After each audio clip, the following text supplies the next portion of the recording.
Happy Saturday. Welcome, YouTube, TikTok family. We're discussing the power of awareness. And we are on chapters 9, 10, and 11. Ooh.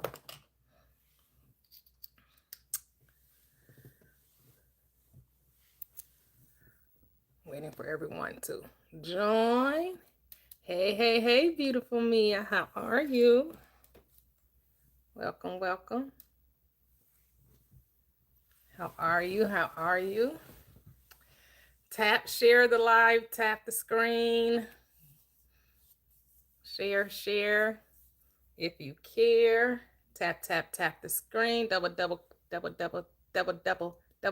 tap. 10K the easy way. Hey. Good morning, everyone. Hey, the toxic Andrea. I am. Good morning. How are you? Hey, Cheryl. Hello. Welcome. So we are on YouTube and we are on TikTok discussing Neville Goddard's book, The Power of Awareness. We are discussing chapters 9, 10, and 11. Chapter 9 is preparing your place. Preparing the place. Come on and join the panel so we can start the discussion. Share the live, tap the screen, like the live. On TikTok, we double tap. And on YouTube, we give a thumbs up. Share it. Share the live to those who think will benefit from understanding how to use their thoughts, and their thoughts are the creative power within the mind, within your reality. Good morning, Mia.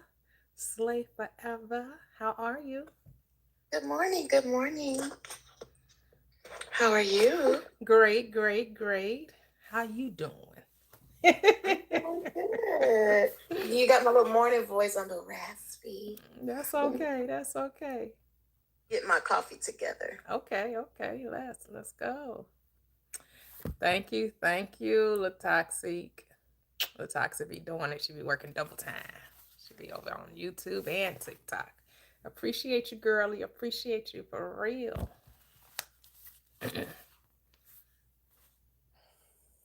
Good morning, Cheryl. How are you? I'm good. Good morning. How are you today? I'm doing great. Thank you. Excited for today. Oh, okay. Yes. I mean, this book club has been awesome, right? Man, I'm glad that we do this because I used to do this with my family.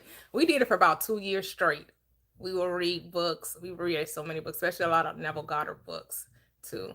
Wow, that's so cool. I got all my kids a copy of this book, and did they you? didn't read it. Yeah, they didn't read it. Like, no, Mom, we're not interested. So.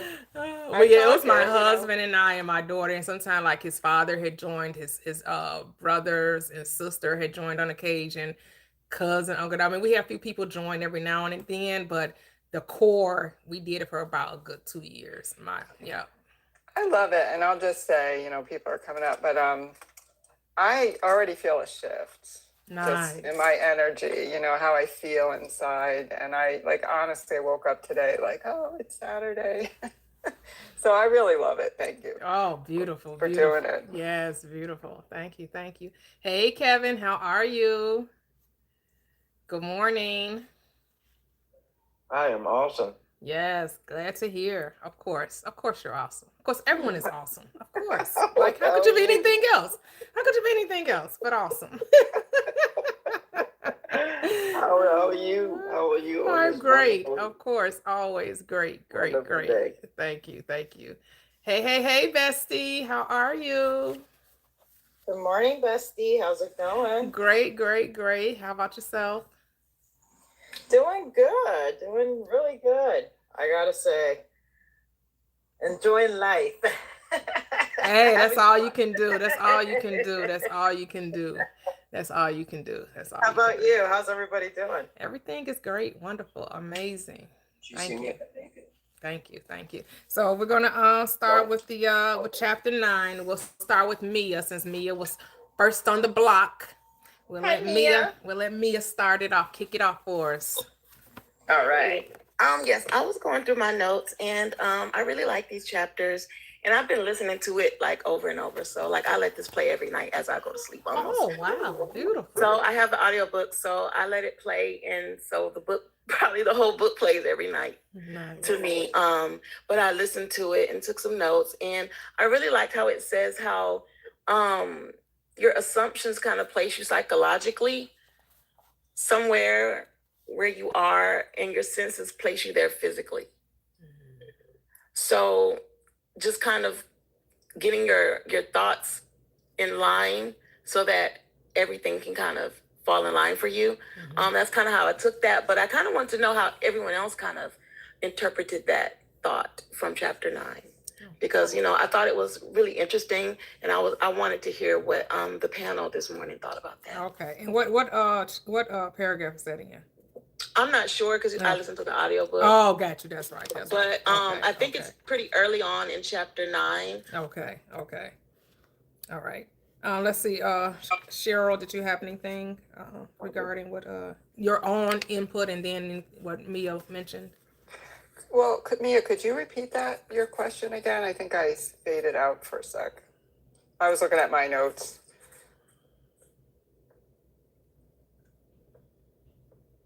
So it says your assumptions place you where you are psychologically, where you aren't physically, and your senses place you somewhere physically where you are psychologically.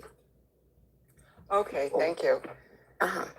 Well, first, I mean, this chapter, again, very early on, your self-concept, it's like, so, really in my face realization that my self-concept is the foundation upon which my reality is based. So I'm really appreciating that that's finally kind of getting really clear to me and that I have a say. Because what I really liked and in this chapter is the very beginning is, do not go seeking for that which you are, appropriate it, claim it, assume it.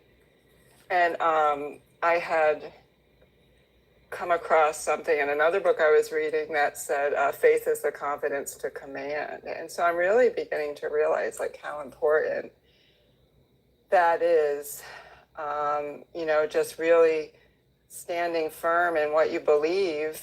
And if you have a strong self-concept and you believe in your good, you can really change your reality.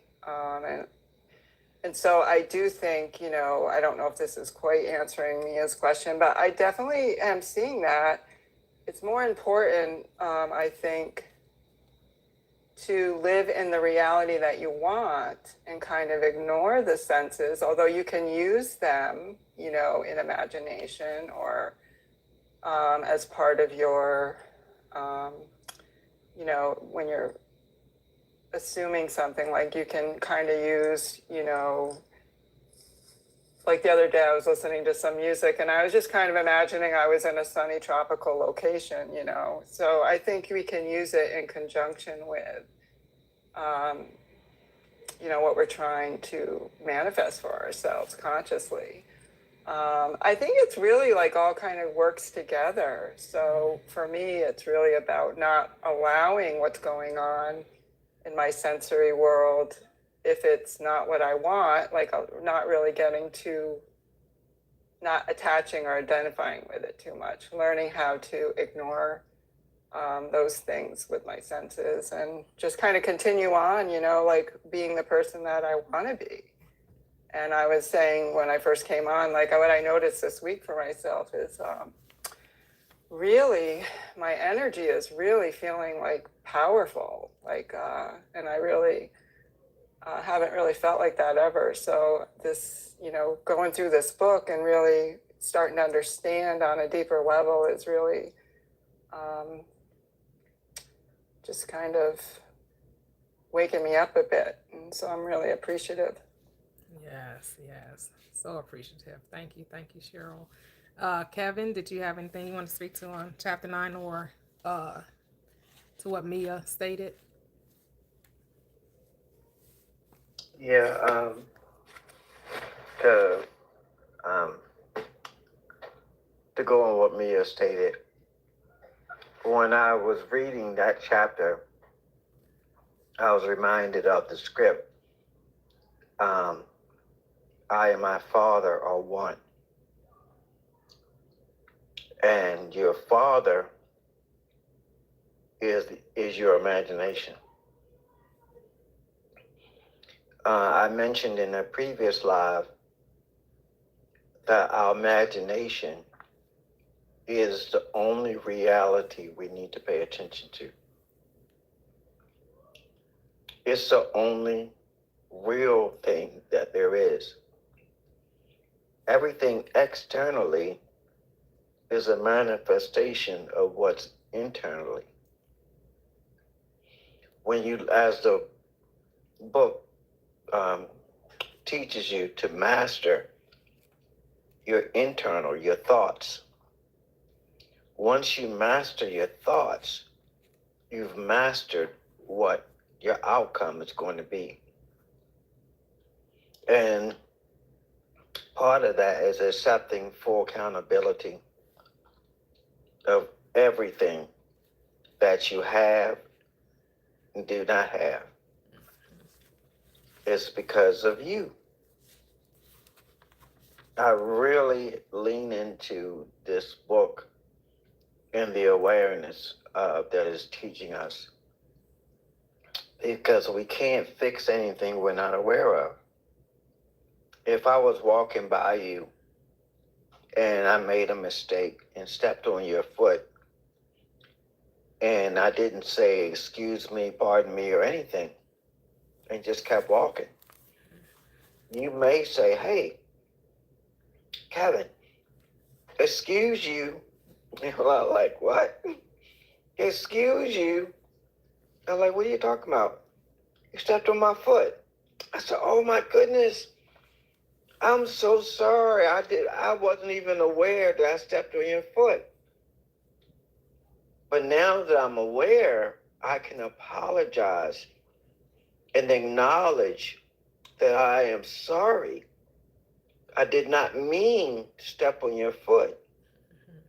And you're like, well, it's all love. Don't worry about it. It's all good. You can't do anything about something you're not aware of. You must first become aware. So the book is helping us to understand the awareness of our divinity, our awareness of our God-like ability. Because once we understand that, and that our thoughts are actually our thing, the world is literally our oyster. We can stop experiencing things we don't want to experience and only experience the things we do want to experience. Because being the master of the universe is being the master of your imagination. That's all I have on that. Yep, the master of your fate. You could go ahead, Gigi, and then I'll speak to what Mia said as well. Hi, good morning. Good morning. This chapter, oh my God, is so yellow. It was only a page long, girl. What you? Yeah, well, my favorite song is "And You Can Call Me Yellow." I know, right? So you didn't even have to highlight. You just read the whole thing. This book is gonna be called Yellow or Gold. Actually, how about gold? I like gold better. Right. Well, yeah. What I got from this one is that everything's, it's already done. It's where you choose to hold fast to, or be faithful to, like you say, like be faithful to your concept, whichever concept it is, or whatever it is that you're imagining. I mean, it says everything depends on your self-concept. That which you do not claim as true of yourself cannot be realized by you. And it reminds me of something that Creflo Dollar, he's a pastor, and he would say, God can't give you what you haven't given yourself. And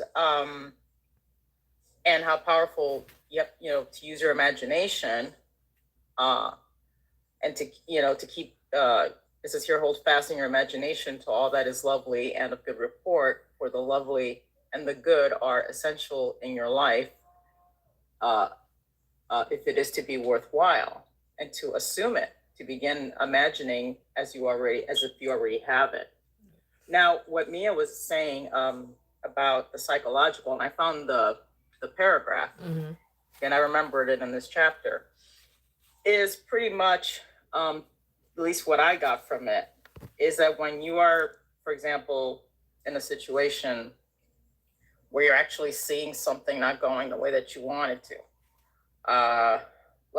let's say, like when I was telling you the story about the Chick-fil-A story, where the kid was going to charge me for the sauces. Not that I care about him charging me for the sauces. It's just, the principle of it, dude. I mean, I just spent like $30 at your store, and you're going to charge me for sauces.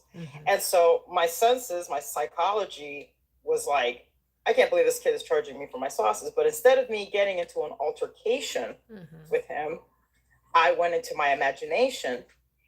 And then I remembered the nice manager that came out earlier and said hi to me. And we were mouthing to a Celine Dion song and having fun with that. And then she went back. And I just pictured her coming back and giving me the sauces for free.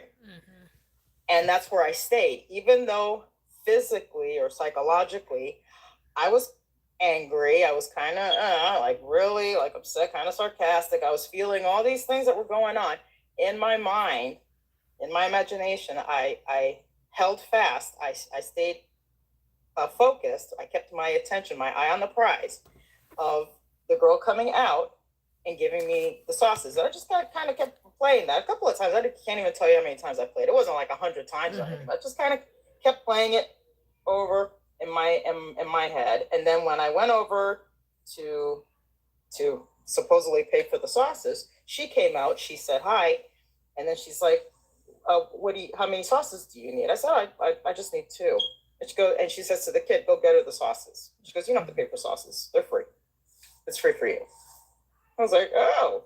And then I just was like, well, thank you. And I just kept my whole attention on her to the point that kid just kind of went away and went to go do something else. So what I got from this is that kind of like the previous chapter that talks about renunciation, that when you are resisting, I guess resisting is when you're fighting it and you're trying to make it in the 3D go the way you want it to go. It's not going to go that way because it's from within, so from without. So rather than physically or psychologically or with your physical, with your senses, try to make something change, when you go inward and then inside you see it already changed, like you assume it already, you imagine it like it's already yours, like it's already happening, like you already have it, you'll begin to see a shift. So that's what I got from that chapter, that your senses and your feelings really don't matter. Let them be there. Even Reverend Ike even says, tell your feelings how to feel. The moment that you start imagining something else or the outcome that you desire, your feelings and your senses automatically change. So that's what I got from this chapter. And I also got from this chapter that, especially that the many mansions, where he says mansion is the state desired. So your many mansions are your different states that you desire. So whether you are conscious of those states or not. So if you're saying that you're ugly or that you're no good or something like that, that's a mansion that you're stating whether you desire it or not. Now, the beauty about this is that it teaches you can do it deliberately or purposely. So you can say, I'm beautiful, I'm healthy, I'm happy, I feel good. So those are the mansions that you have. Those are the mansions that you desire. So there are many mansions out there, but it's the one that you choose. And then the one that you choose and the one that you put your imagination. Because the moment you start saying it, you start imagining whether you picture something or not. I tend to be like, I can picture, like if somebody tells me a story or something like that, I can immediately picture what's going on. And sometimes with some things I do and with some things I don't, but I don't care. I just let it do. I just say, be you, boo. You just do you, boo. You know what I'm saying? Yeah. But yeah. the many mansions are the different states or the different concepts of yourself. So, and again, it doesn't matter how you feel. It doesn't matter, just kind of show yourself grace. Let those feelings be there. Let whatever is happening be there. And if you just kind of, and take a moment, I didn't like close my eyes or anything. I just, the guy was telling me about the sauces or whatever, and I just went inward and I pictured a completely different scenario. Right. And the moment I did that, it, this nice girl came and gave me the sauces. So it's you can use it with a lot of things. Yeah. Meaning that it's not, what I got from this chapter is like, you don't physically have to make something happen. Exactly. It's just, so that's what I got from that and from Mia's question. Yeah. And so I'm going to read the chapter that Mia referenced. I mean, the paragraph, not the chapter, the paragraph. Man believes the future to be natural development of the past, but the law of assumption clearly shows that this is not the case. Your assumption places you psychologically where you are not physically. Then your senses pull you back from where you were psychologically to where you are physically. It is these psychological forward motions that produce your physical forward motions in time. Precognition permeates all the scriptures of the world. So then he references the scripture that says, in my Father's house there are many mansions, if it were not so I would have to, right? So it's telling you that you go forward to a place psychologically in your mind, like Gigi gave the experience of psychologically seeing herself already with the spices without having to pay for them, right? And where she went mentally, psychologically, her body had to come because once she went there, and imagine it, she still physically was without the spices until she had until it permeated her mind that actually she did have the spices. And so where she went psychologically, her body had to follow. So it's wherever you do in your mind first, whether it's good, bad, or ugly, whatever it is, right? So it's like when I decided I was going to go to Dubai and I wasn't going with the uncomfortable experiences I had been experiencing previous to that 12-hour flight when I was traveling 3 to 4 hour flights, from state to state. When I decided to go international, I was like, oh no. And here's the thing. I know you don't have to vividly see it in your mind as being the way you want it to be, because I did not imagine myself on the plane not experiencing anything, right? I said, I just had to speak the word. I just had to tell myself, oh, this plane flight is going to be ease and comfort. And then I dropped it.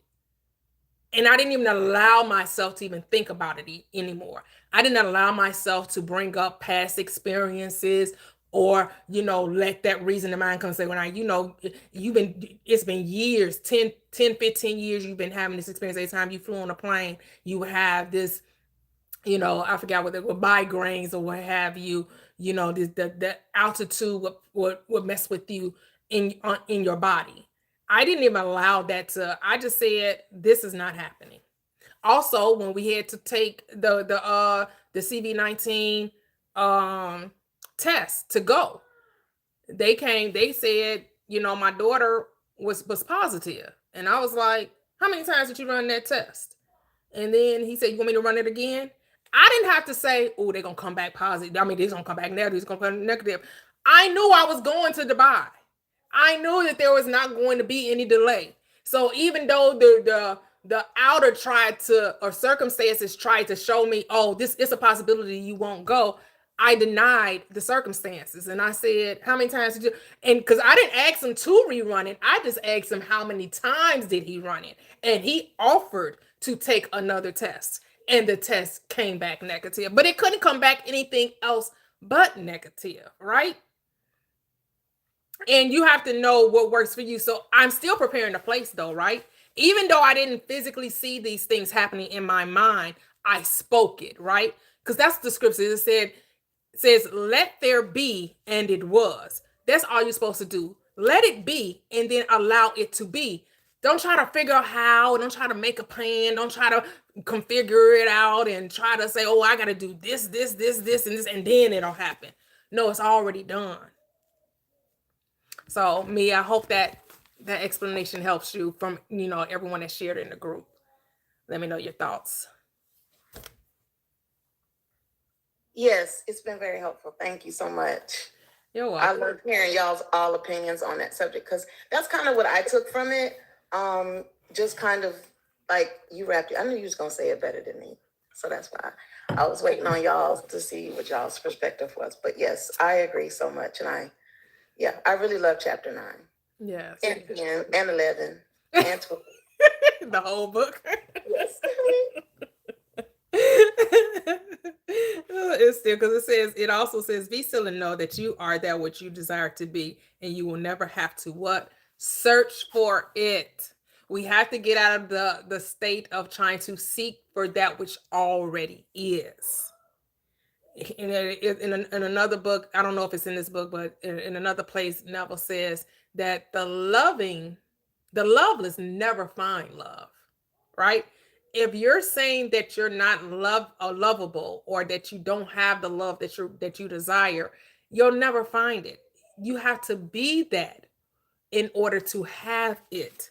He also quotes the other scripture. It says, "Whosoever have, to him it shall be given, and he shall what? Have it more abundant.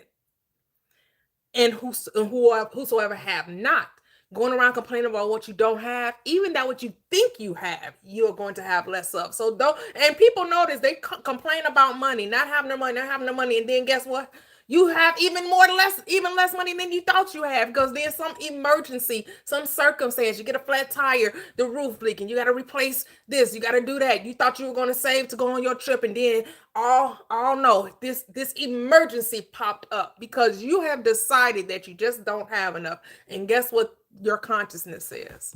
You're exactly right. You don't have enough. But when you recognize the 3 drops of oil, as in the parable of Elijah and the widow, when she recognized the 3 drops of oil, then what? Her pots that she borrowed got filled to overflowing, because she recognized the little as something. You have to be able to see it as something regardless of how small it is. Stop saying you don't have something. Go ahead, Cheryl. Well, I just want to say I really love the example you shared of your Dubai trip with your daughter's situation, because like that's the power to command. Mm-hmm. And I feel like for me, that's like the differentiation between like thinking of faith as hope. Mm-hmm. I hope this works out because I'm going to believe in it. I'm trying to believe in it too. But that's because hope is taking on different meaning over time, right? Because hope in scripture means a certitude of expectation. It's not a guessing game. Well, if you don't have the confidence behind your word, right? Your faith is hope. Yeah. And so that's why I used in the beginning, like just feeling my energy shifting, like I can actually feel a stronger energy, at times. It's not consistent, throughout the day, but, I've had some really banger days this week where I'm just feeling like, nothing can stop me, because I know this, and I've never thought that way or felt that way. So I just love that example you give, because when you said it, you meant it. And there's a difference between saying it when you're not completely there yet. I mean, it's always good to speak the word, I think. Yep. But getting to that place. Because how does faith come? By speaking. By hearing. Hearing. And by hearing by the word of, right? Faith comes by hearing, and hearing by the word of God, right? And you are the word of God made flesh, right? So every time you speak it, you're hearing yourself, and that's where you gain your faith. Okay. Yeah. Okay. I see what you're saying. Yeah. So, I mean, it's just like almost where you can feel it in your chest when you speak it. Mm-hmm. And it's not like a little mouse, like... Your mighty mouse. Yeah, like, so that was just a good example, and I appreciate, like, I just, it is a good example. Thank Got you. a lot from it, so thanks. Thank you. Thank you. All right, Mia, you can lead us into chapter 10. Okay, can I go second? Sure, sure. Okay. I was looking at my notes. No problem. Who wants to start chapter 10? You can unmute. Gigi, Cheryl, Kevin. No one? Okay. I'll go. Oh, okay. Go ahead. So this chapter again, like, I think I like the point that Neville was making of that, you say this, and we know this, but creation is finished. It already exists. And I like how you say we don't align to creation. We make creation align with us, like what we want to manifest. So this chapter just really spoke to that. Creation is finished means nothing is ever to be created. It is only to be manifested. Yes. And that comes back, and the answer is your self-concept. So, I mean, it seems like we can't really escape that. I have to believe and speak this truth about myself, like with, not like Gigi was talking about, like we can't force it, but we have to have the power of our conviction, the power, and that's practice. But I just like, again, creation, it all exists here. Everything exists now. Yeah. And God is in the now. Truth is in the now. So so for me, it's like about getting comfortable. Because again, I think I'm noticing from these chapters we're reading is that my faith was more like a hope someday. Well, if you keep hoping for someday this will work, I believe it and it will happen someday. Well, can I believe it can happen, or it will happen today? Right. And then drop it. I can't force it, but can I believe it exists today? So that's kind of what I got from this chapter, just everything's here now, and it just, again, determine what's my self-concept. Do I think I deserve this good now? Am I going to take responsibility for my good, and speak it? Just a lot of thought-provoking questions came to me reading this chapter. Yeah, that script comes to mind. Commune with thy own self upon thy bed and be still, right? That conversation that you have with you and you. Right? Exactly. Because you do want to beg the question. Now I am that, and say, well, since I am, or now that I am, allow your mind to show you what that looks like if it can go there, right? And even if you get no images, what you can come up with words or thoughts. Well, maybe this person sees me this way, or maybe my children is saying this about me, or maybe my husband is thinking this about me, or maybe I'm doing, and then. Because words are pictures. Pictures are words. So even if you can't visually see it in your mind, you can still have that conversation because the words are pictures. And that is enough. Yeah, because I don't see things visually. I mean, I can. It takes a lot of work sometimes, but I'm a word. So you're trying to work that hard, right? Yeah, because, you said that anyways, but I always realize, like, I don't manifest. I know, like, I accepted, like Kevin says, we're always manifesting. So I knew I didn't have to see it visually, like whatever. So I knew I had to change the words, the self-talk. And that I'm investing a lot more in my self-talk. Yeah. Beautiful. That's it. Thank you, Cheryl. Gigi, or Kevin. I'm sorry, Kevin is Go ahead, Kevin. Yeah, this made me think a lot about how my assumptions became aware that my assumptions create my manifestation. I was thinking back, there was a time when I was in high school. I was one of the few people in school that had my own car when I was in high school. And I was going somewhere, and I was running late, so I was intentionally speeding. Now, while I was intentionally speeding, I was saying to myself, if I'm not careful, I'm going to get pulled over for speeding. And guess what happened? You got pulled over? Yeah, it's like you guys, like you were sitting in the seat next to me. I got pulled over. And when I got pulled over, I said to myself, dag nabbit, I said, I knew it. I said, I knew it. And here it is. Here we are, right? Here we are. Now, I also said, I don't want a ticket. Even though I was speeding, did I qualify for a ticket? Absolutely. Okay. But I didn't want one. So the police officer came to my window. I rolled down the window, and I'm trying to be as polite as I can, driving my black. And you so silly. DWB, huh? DWB. And before he even got to the window, I had the license and registration already in my hand. I didn't have to dig for it or ask permission to go through the glove box. I had it right in my hand. And he said, license and registration, and I handed it to him. And I'm like, I do not want a ticket. I said, you know what? He's not giving me a ticket. I don't care what it looks like. I'm not getting a ticket. I just had it in my mind, I'm not getting a ticket. So we took the license and registration. He started to walk back to his vehicle. So I know he's probably going to, run my information, see if I had any outstanding issues, need to be addressed while I was being stopped. And halfway back to his vehicle, he stopped. And he turned around and he walked back to my window. And I'm thinking, what's going on now?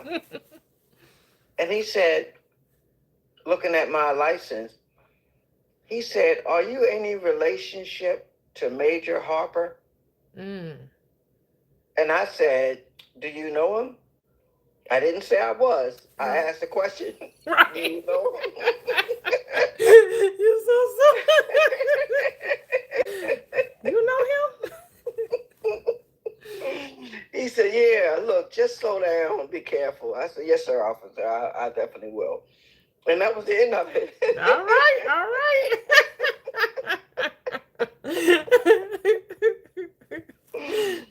So, yes, even though we may have manifested through our assumption, which we were operating in that law, because of who we are, we have the ability to alchemize or change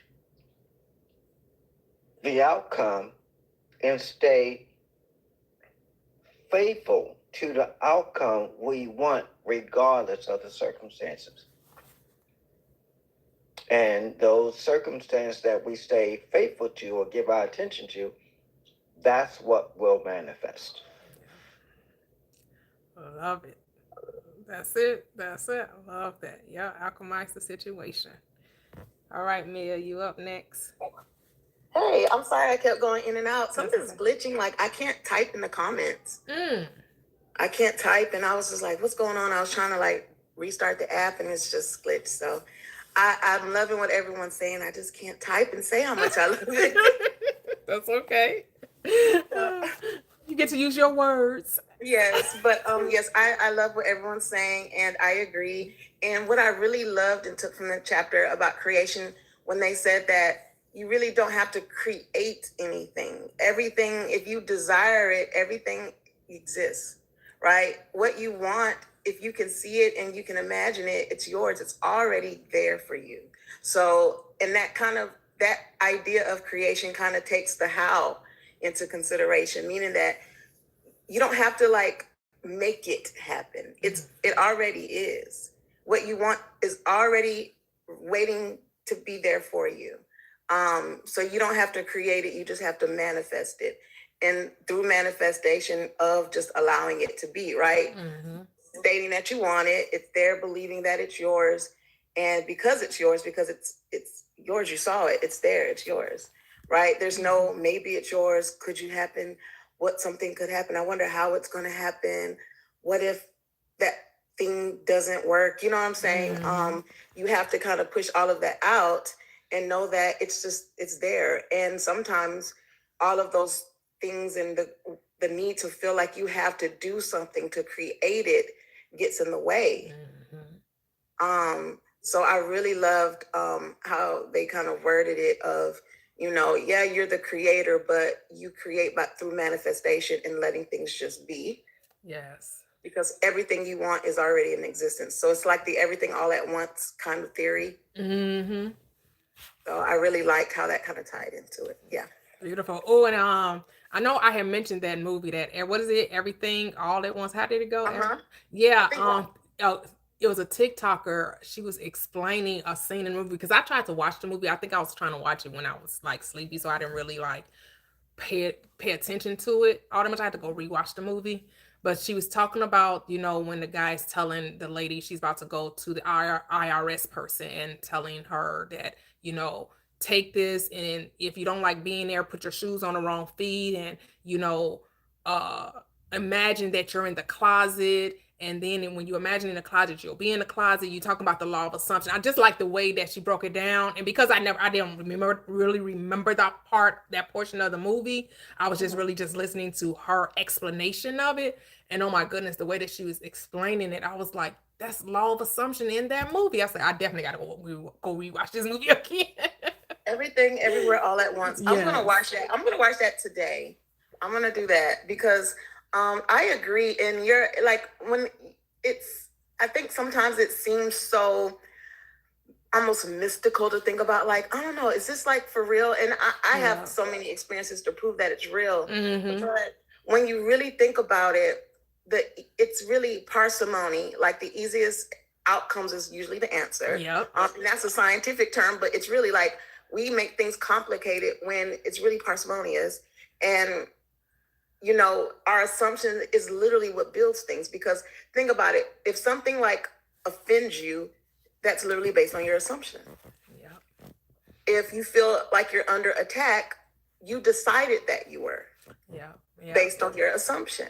And I like how they were saying, because you're told to put up the foot on the wrong, because we were told left foot goes on left shoe go on left foot, and sometimes doing things differently other than because you've been told or conditioned to do a thing rewires the mind, right? As Gigi likes to say, the neural pathway highway, right? You're doing different circuitry of the brain when you stop doing things as you've been told that they have to be done, right? Because there's no have to, there's no must do.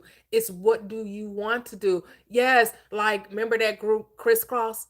They wore their clothes back, right? Like they made that a thing, right? They made that thing when it was like, who would wear their clothes backwards? Why would you put your clothes inside out on back, right? And they did it. And I remember Jermaine Dupri just recently, about 2 or 3 months ago, was talking about how they decided to do that and went to the mall, their local mall, and like it was just people just started bombarding them, and it just became the newest trend, the newest fad. And it's just like, yeah, sometimes you just gotta stop. Like you said, the easiest, what I think Abraham Hicks put it this way, the least path of resistance, right? Which is the term you just said, right? Because I never heard that word before, but the term you just said, right? It's the simplest answer is the way. That's why we're all about simplification here, right? Stop trying to make easy things difficult. It really is the easy way is the best. It's the easy way. And sometimes we think we got to be doing something. And we live in a world that has told us that we got to work hard and put things, we got to do it to get it. And if you didn't work hard to get it, it ain't worth it, right? Wait, hold on. So what you're really telling us is things with ease we should be suspicious of, we should be cautious of, we should be fearful of, but we should go towards things that are hard, right? I should look for a challenge. Hell no, I don't know damn challenge. To be solution oriented, right? We always got to be problem solvers. I like to work smart, not hard. I like my life with ease. I'm an avoidance learner, right? I don't face, like some people think, oh, it's you take on challenges. That's a good character. No, no, I want ease. I want my life to be easy as possible. Easy peasy. You know what I'm saying? And and I know things about perspective.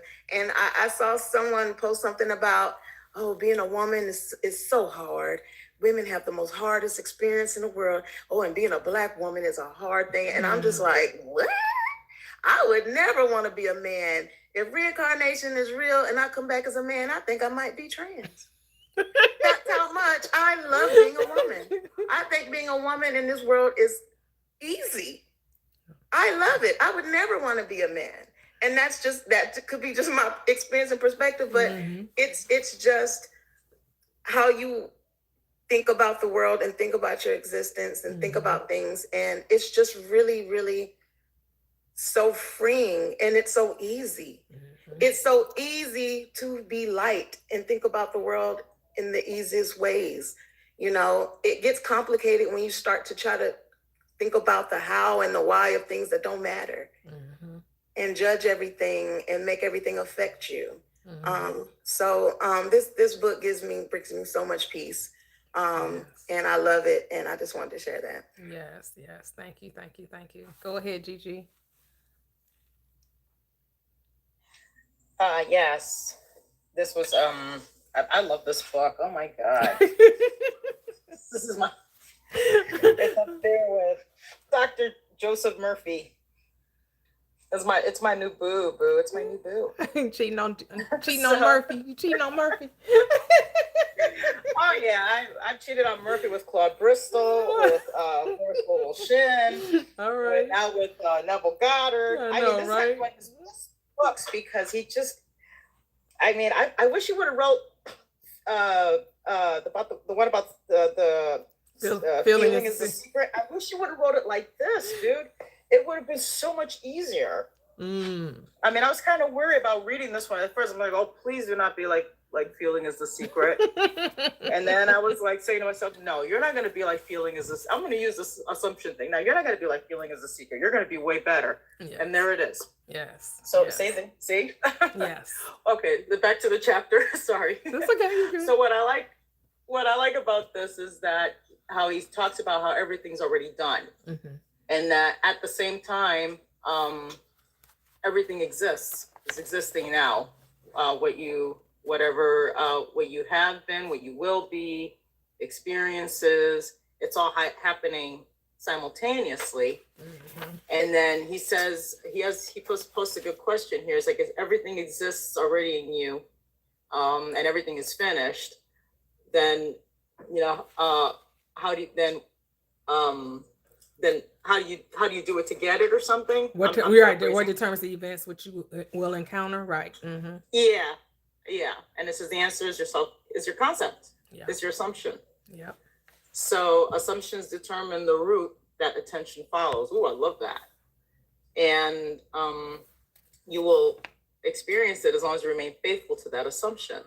So he gives an example about if you assume that you have a good business, or that you have good clients and that everything goes good, you're making money, and you're staying persistent with that assumption, people congratulating you or being jealous of you. Although why would you want to use jealous of you? But if you want that, that's fine. And if you stay persistent with that, you will experience it. It's all concept. So whichever one you choose to put your attention to, that's the one you're going to experience. But the catch that I caught on here is to be persistent.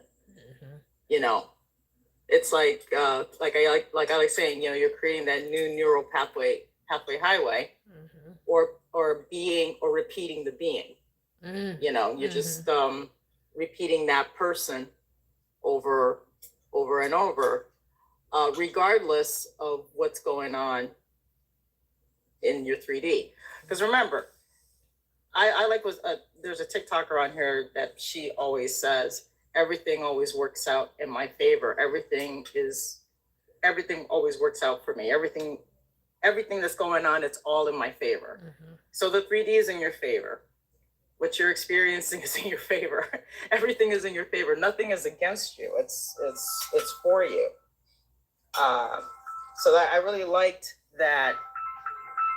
The awakening that it gave me is that everything is happening. There are different versions of me right now going on. So it's like the movie The Matrix. It's all these like videos, all these different versions of you. Okay, and then you're choosing which one you want. Okay, I choose to have that version of me that's a rock star. The version of me that's has friends that understand manifestation. That's how you popped up in my page. I just went there's like, man, I'd love to find somebody that I have a common ground with this. It's not trying to sell me anything. And poof, you popped up. And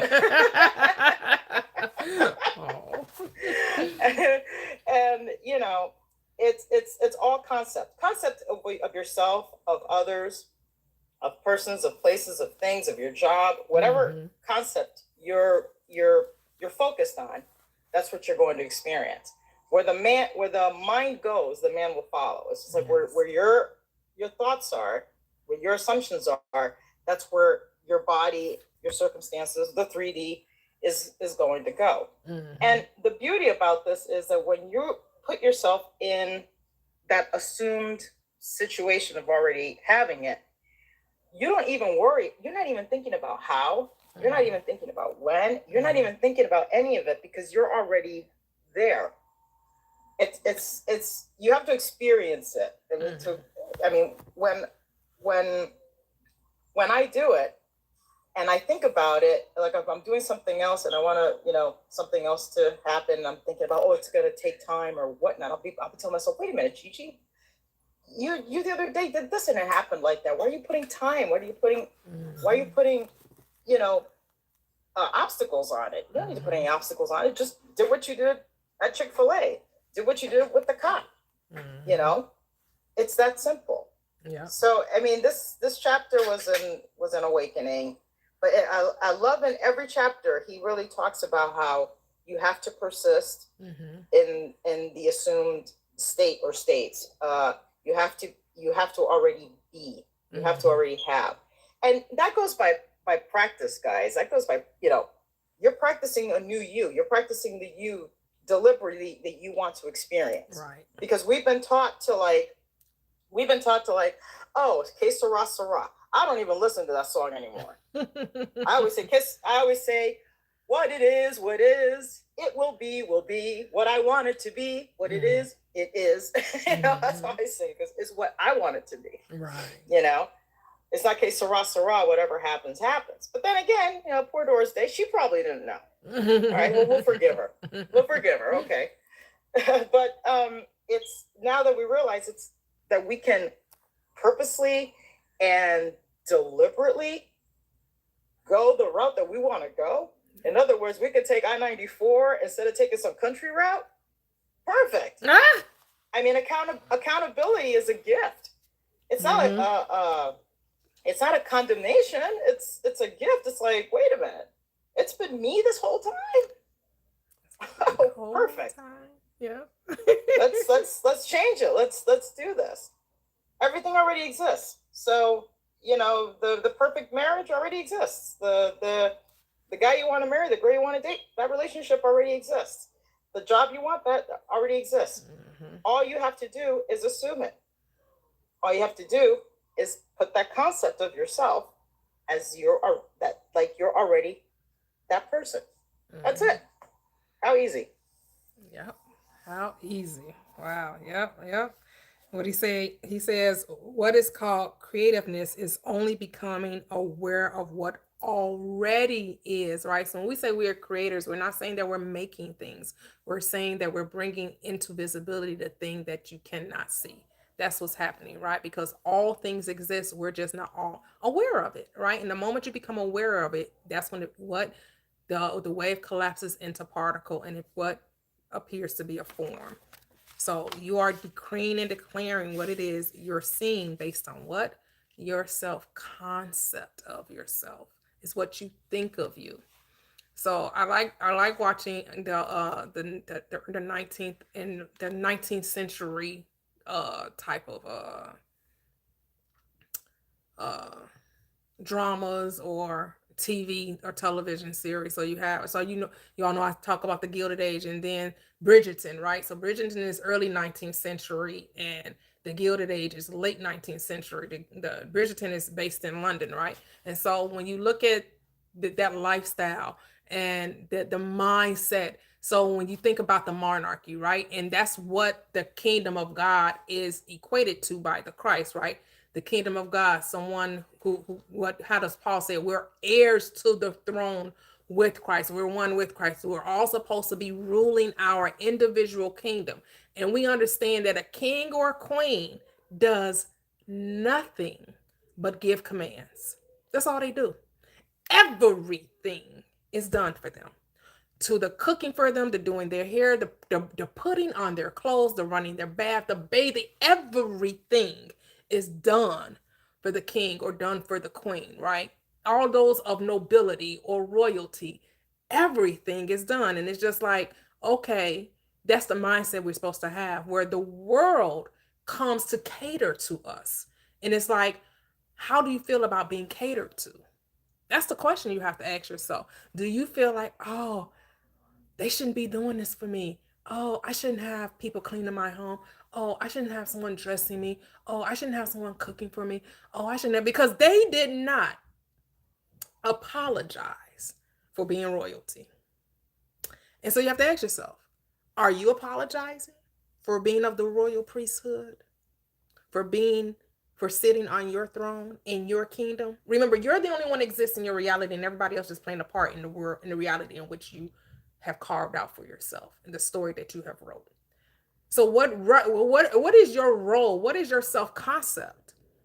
Because if nobody else really exists, only the world only exists for you, for your benefit, why are you doing anything other than because you want to, because you choose to, because you can? And so they have a new installment of the series, Bridgerton. And so I was watching it hit the four. I laid like a veggie, and I vegged out on it. I watched all the 4 episodes last night, and every time it was saying something that was like coming to the forefront of my mind. So it was this one. The new series is about every those of you who follow Bridgerton, it's about the main family are the Bridgertons, and every installment of the next series, someone's getting married or somebody's up to get married, right? And so now it's the second brother that's up to get married. And to make a long story short, it's a maid who really wasn't a maid, but was treated, it kind of gives you Cinderella vibes. Like her father married the wicked stepmother, had two daughters, and she got the father dies, and now she has to be the maid of that household.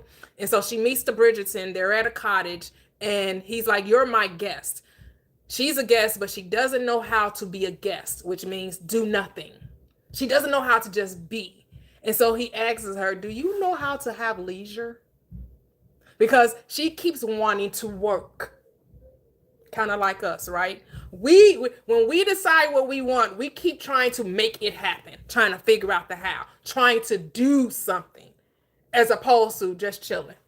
He was like, the people that come in and maintain the cottage, they came, and the cottage, they call it my cottage, but the cottage was a damn castle. It was like a mini man. It was like a mini castle, because when he's taking her back from this place, that they're going back to London. They're in the carriage, and it starts to rain, and he was like, "Well, on my way there, we have a cottage." And she's like, "Oh, you have a cottage?" And so she sees a barn, and she's like, "Oh, is that the cottage?" He's like, "Oh, no, that's my barn." He said, "The cottage," right? She was like, and it's the thing that the estate is called My Cottage. That's the name of the estate. But when he says My Cottage, she's looking for a little small, quaint little, no, it's a doggone man. It's a doggone mini castle. So it's like, even it shows you how rich people see, right? When you have so much wealth and you have so much things, and the thing that you think they're calling small is grand to you, right? Like they're calling it a cottage, but it's a doggone castle, right? Just telling you the mindset that you're to have, how to extend your consciousness, expand your consciousness, and ask yourself, do you know how to be leisure? Do you know how to take time off and do nothing? Stop trying to make things so and just let them be.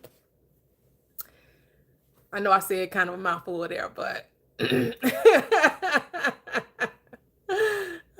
it's just and you know that's why I because to me those those television shows remind us of how we're supposed to be in a state of just being, and that's what those who are able to manifest wealth into their experience, they do less and less because they have others doing everything they do not want to do, right?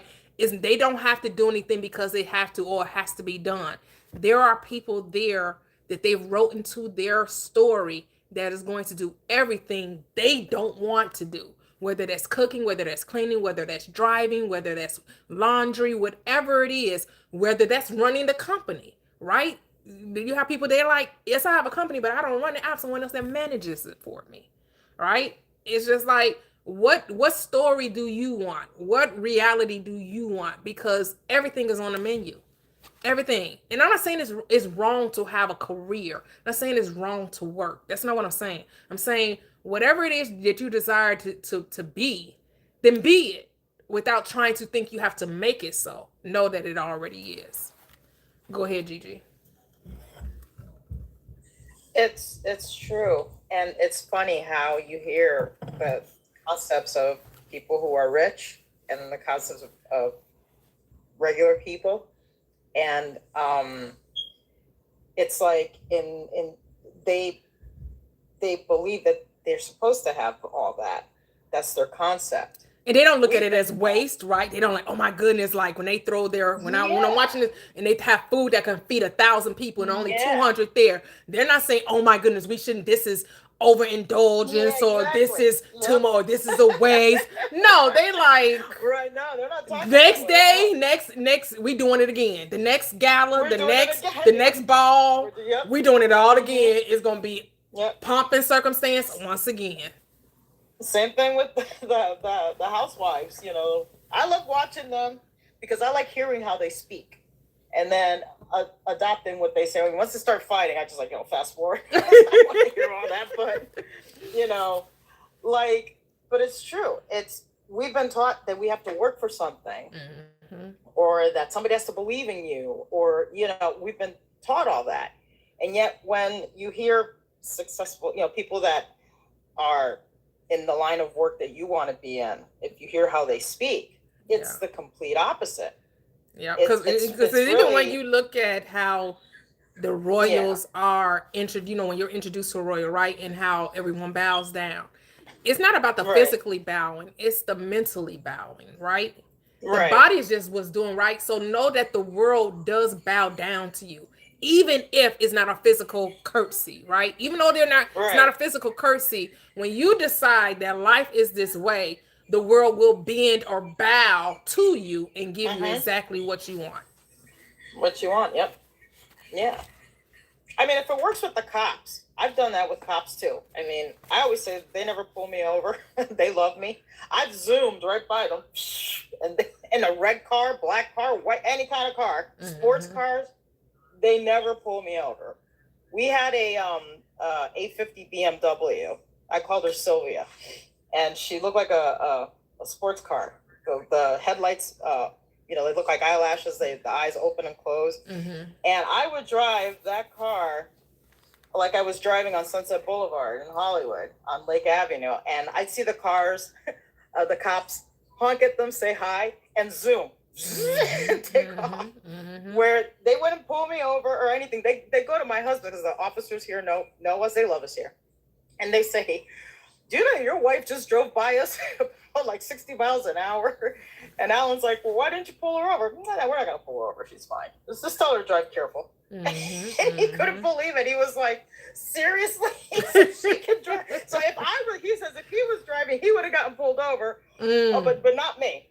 you know, Mm-hmm. because I say they love me. I say they never pull me over. I Yep. say I never get tickets. I never get pulled over. And that's a big if, they pull me over, I always get a verbal or written warning. That's Mm-hmm. it. And they'll just say, you know what, just be careful next time, blah, blah, blah. Okay, see you later, bye. We were recently in Waukesha. I think it was for Memorial Day weekend. We went to Waukesha. And Waukesha is weird. It's got like streets where you go up to the light, and then it's got like turning where you can turn right, like it has like a fork. So I was telling my husband we have to make a right, but we didn't see the fork because it was dark. And once we got to the light to turn right, there was a fork to turn. There was a cop behind us. I said, well, that's okay. Just turn right and just keep going. And he kept saying, he's going to pull me over. He's going to pull me over. And I'm like, Alan, stop saying he's going to pull you over. Right. He's like, he's going to pull me over. I'm like, Alan, stop saying he's going to pull you over. So then I'm like, oh my God. I'm like, he's not going to pull us over. So what happens? We get pulled over. And then I was like, oh my God, he's going to, I'm like, and I just went inside. I said, okay, cop's going to come over to me. He's going to talk to me. They love me. He's just going to give us a verbal warning and let us go. So he comes over and knocks on my window.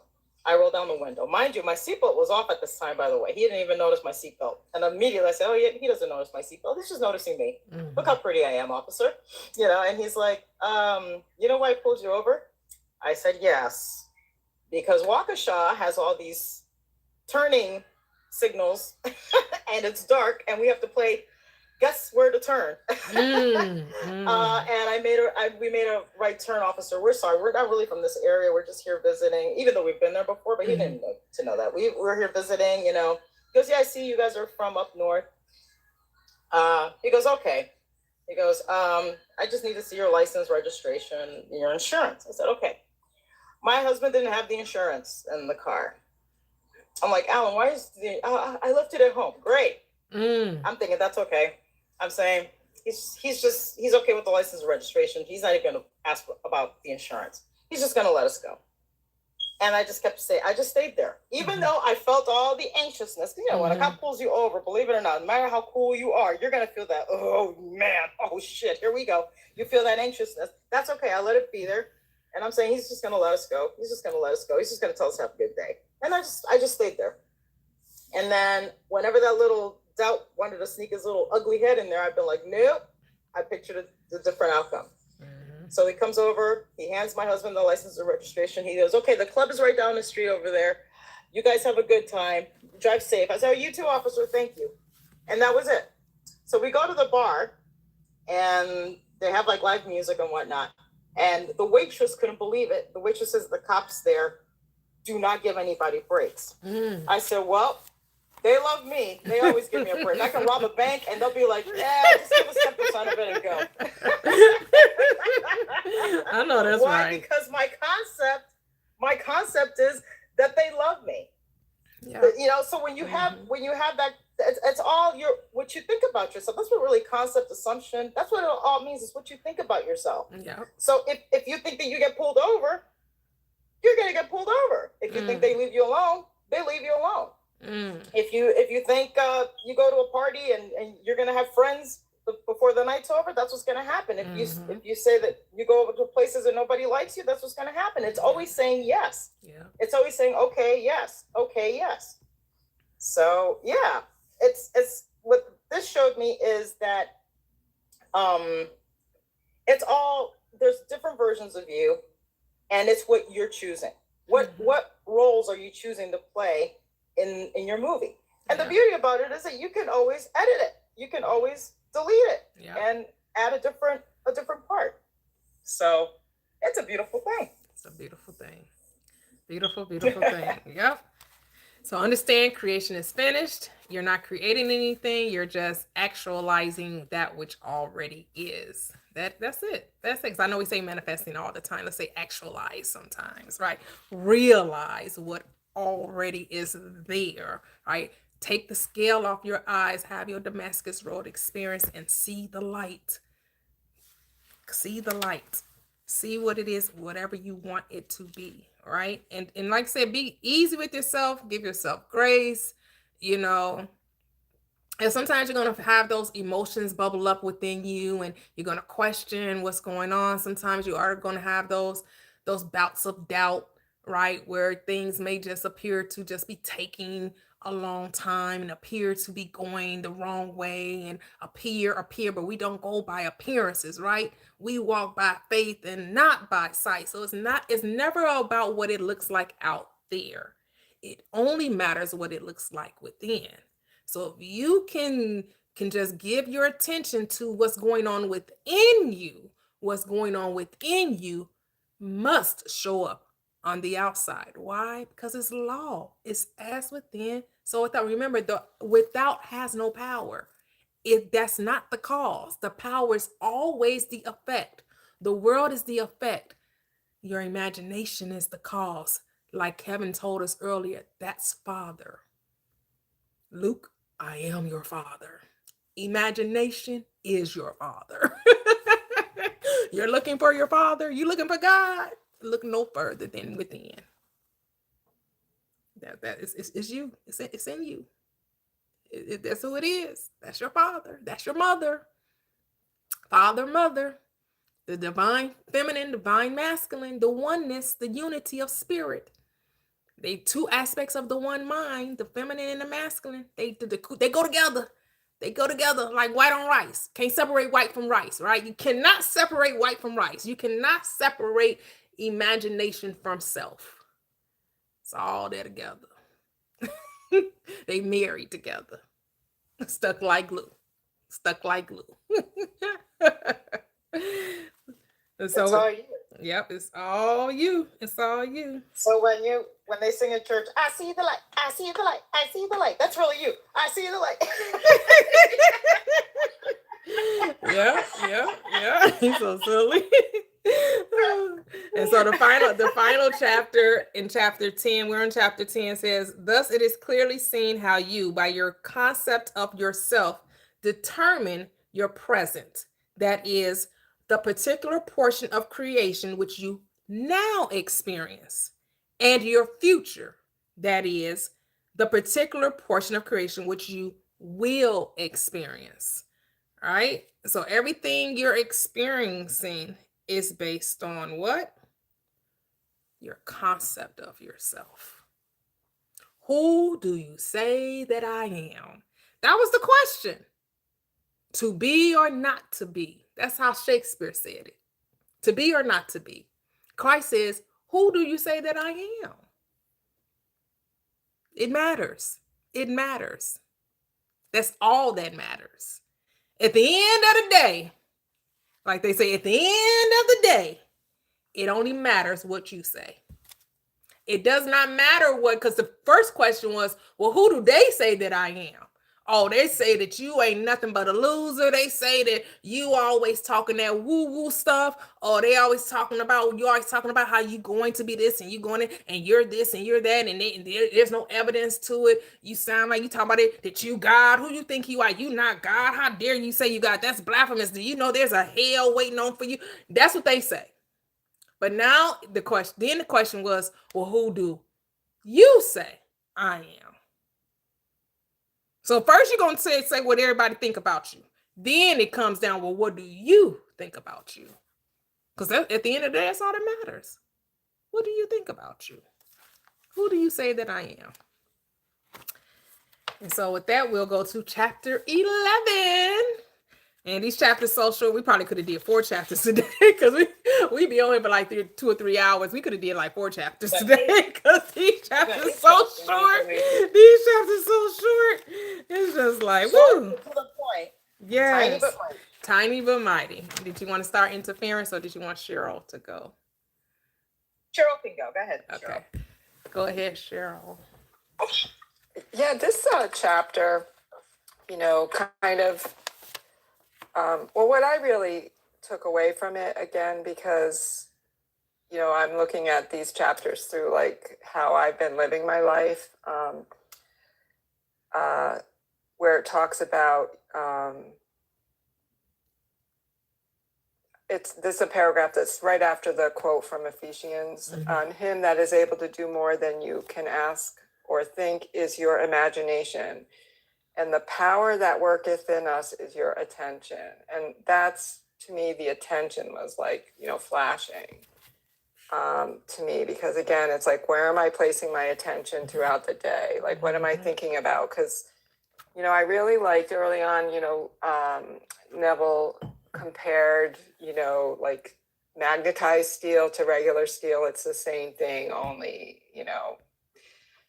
arranged differently. It's magnetized. So my attention is like the magnet, that draws to me my experiences. And so I was just thinking a lot about how discipline, like you were sharing about, that movie Everywhere, Everything Already, and how the example the person gave, to explain it, the TikToker you saw, like it just reminded me of, I remember Neville sharing, like one of the first things Neville had him do was practice the movement of his mind, where, I guess he would sit in one area and imagine he was in another area of his house. And and then you shared last week, that exercise where we imagine our day backwards, like remembering, and just like how much discipline, and it, in the beginning, it gets easier, but just like the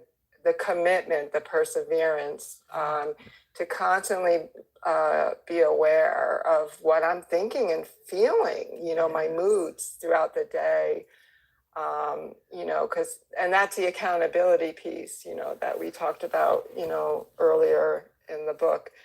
So I just really thought, like, that's my power, my attention, and where, again, I'm either investing or I'm spending that power. And, I was really aware when I first found you on TikTok, or you found me, was just like how often I would allow my thoughts to, like, just kind of for sasatisfaction, whether it be a resentment or something, just a thought that wasn't good, and now I'm much more like, I am not going to, think that. I'm not even going to waste a minute on that, because it will bring forth more of that. And so, yeah, that's really like the awareness. What am I thinking about today? Where are my thoughts? What's my self-concept? Am I staying in a positive self-concept, or am I,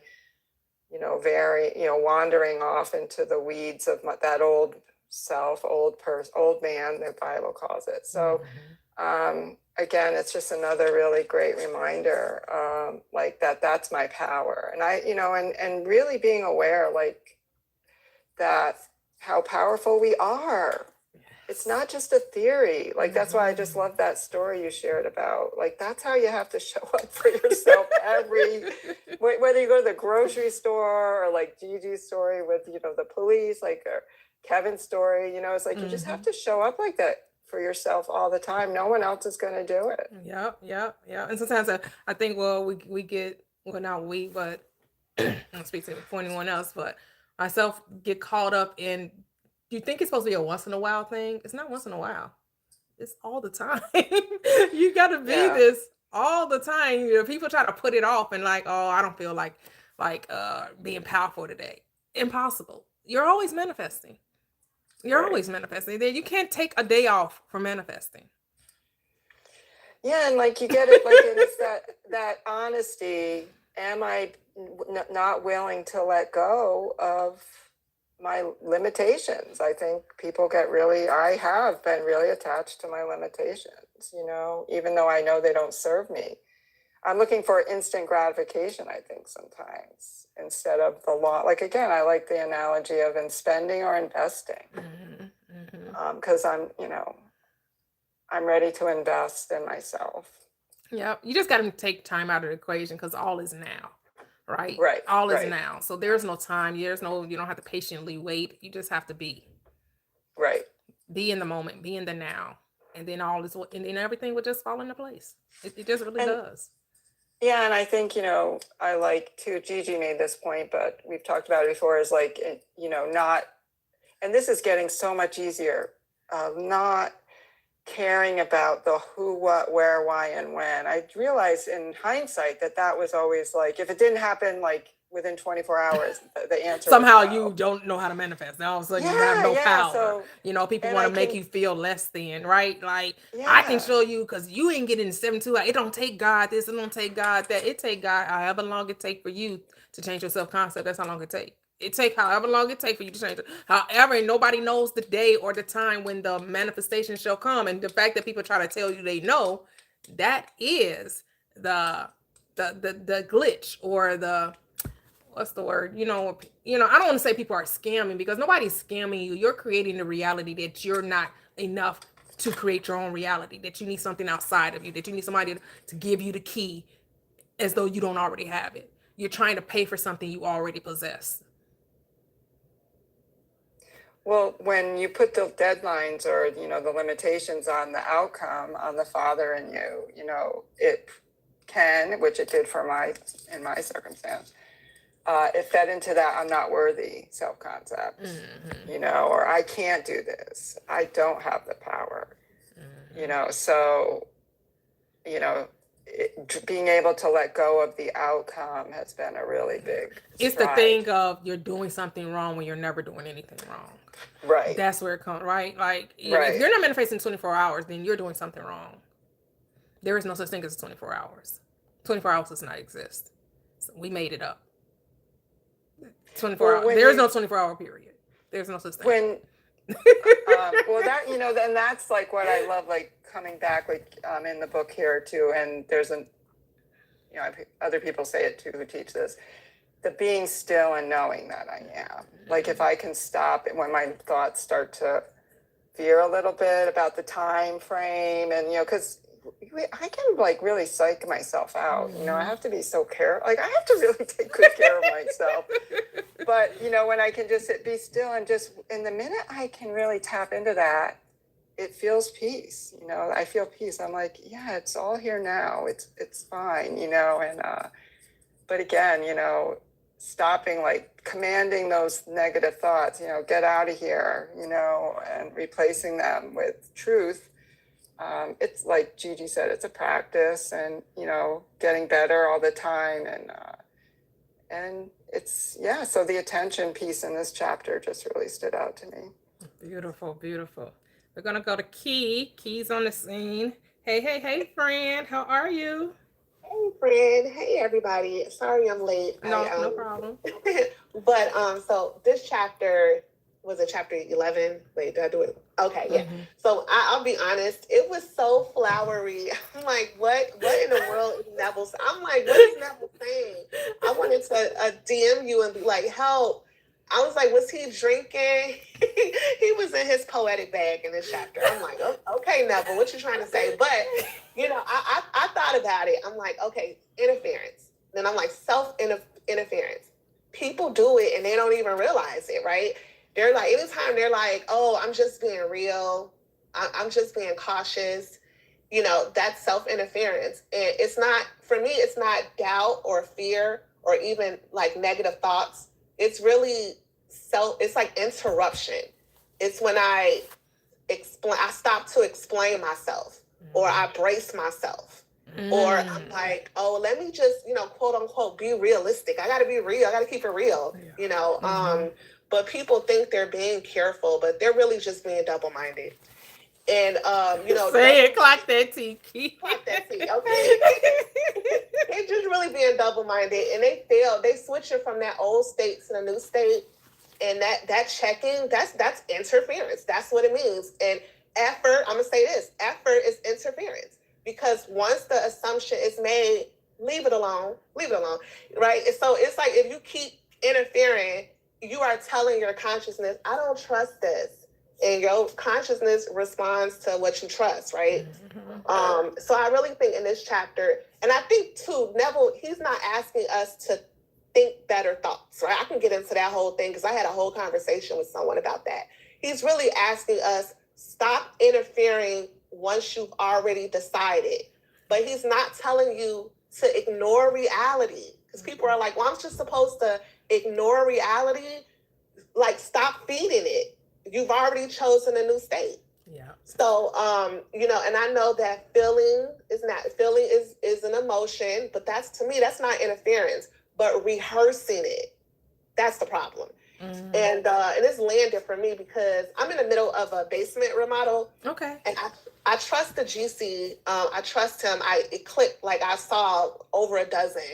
And him right away, I'm like, yep, I'm using him. But I keep rehearsing. I'm like, what happens if something goes wrong? Or what if I miss something? I'm like, what if these people run off with my money? They're trying to get half of my money up front. So I'm like, but that's like planting a seed and then digging it up to check the roots. And it feels like I'm doing something smart, but I know I already saw the finished basement. I already claimed it. It's part of my home. Then I authorized it because I hired the GC. So I can't keep revisiting issues with that old basement in my imagination. Because to be honest, to micromanage. Thank you. Because consciousness does not care if that basement is finished or unfinished, approved, pending. It doesn't care. Where are you spending your time mentally? And it's the same in relationships. Money is the same thing, different costume. Yeah. So I would say for me, this chapter really tells you, like you just said, don't need to micromanage life to get results. So yeah. So I'll let other people go. But I have more thoughts on this chapter, but I'll let you could go. I mean, we've been talking for 2 hours. We've been on for an hour and a half. You just came up. So if you could say what you got to say, girl. Can I tell her something that I'm thinking with my mind about what she's saying? Yeah, how are you? Hey, girl. So I was thinking, I think I said this like a month ago in a live. And I was just like, you know what's really bad when you think about it? You know, like if you go to a restaurant, you go get some Popeyes and you be like, do you ever be in your car like, or if you order DoorDash and you're like, I sure hope the cook ain't digging in his booty while he making my chicken. No. No. No, I do not think that. No. No, never, ever do I think about what the chef, the cook is doing while they're preparing my food. Absolutely not. We trust them more than we trust ourselves. We trust them more than we trust the God divine in us. We trust the Popeyes working in front of us. Oh, you ordered DoorDash. I sure hope they didn't lick my burger bun. I sure hope they didn't take their man parts and swirl it around in my lemonade. Why are you putting this stuff into the atmosphere? I don't even need these pictures in my head. I'm glad I don't DoorDash. I don't do the Uber Eats thing. I don't. So, but girl, if I did, you would have me questioning. The hell? Because I do it a lot. I don't. I never go to a restaurant. I get a lot of people out in this world. I do. Because I love it. I'm a convenience girl. I spend a lot of money on convenience. That is hilarious. I need a husband to come stop me. Girl, you got me cracking up. You got me cracking up. But that's how much trust we put in people to do the simplest things that are really important. They making food. They bringing food. They doing things. But we don't even trust the God in ourselves. We don't trust ourselves. Oh gosh. Oh my God. And I can't stop thinking. Let me mute myself because I just can't. So when you are wanting that thing that you know that you didn't ask for and you said it's mine, think about what I just said, okay? So we can make our manifestations come fast as our Popeyes come to our door. Thank you. I'm gonna think about that. Like that's the Popeye analogy. Whenever I have a thought, like, do I think about the Popeye worker? Yeah, but actually, I do. I'm not gonna lie. I'm one of those people that the thoughts just come. Oh my God. Yeah. Anyways, but I had to learn to stop. I think about everything. I'm like, what if, like, when I say DoorDash, when I look at the person, I'm like, ew, no, I'm not eating this. Seriously. I'm like, I'll just throw the food right in the garbage. Like, there's no way I'm eating this. So somebody's gonna say, so they don't even look clean enough to deliver the food. Because you know they didn't cook it. All they did, they didn't even pack it up. They get there and just grab the stuff and go, and you like, they don't look clean enough to even carry my bag. Yeah. Y'all judgmental. my stuff be looking a little tampered with sometimes that I don't be caring. I still trust the Lord. I trust the Lord and I trust that Uber man. She said, I'm not eating this. He don't even look clean enough to carry this bag. If you eat McDonald's, you got a lot of trust. And that's because those fries don't even go bad. It's true. You'll find a decade-old fry under your car. All right. Let's bring it back. Me and gotten on the side through the bushes or off the highway in the ditch. We got it, Mia. We understand.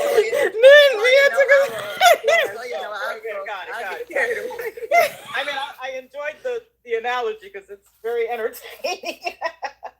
But yeah, I got it. I got what you mean. Like, we put more trust on other people than we do on our higher self.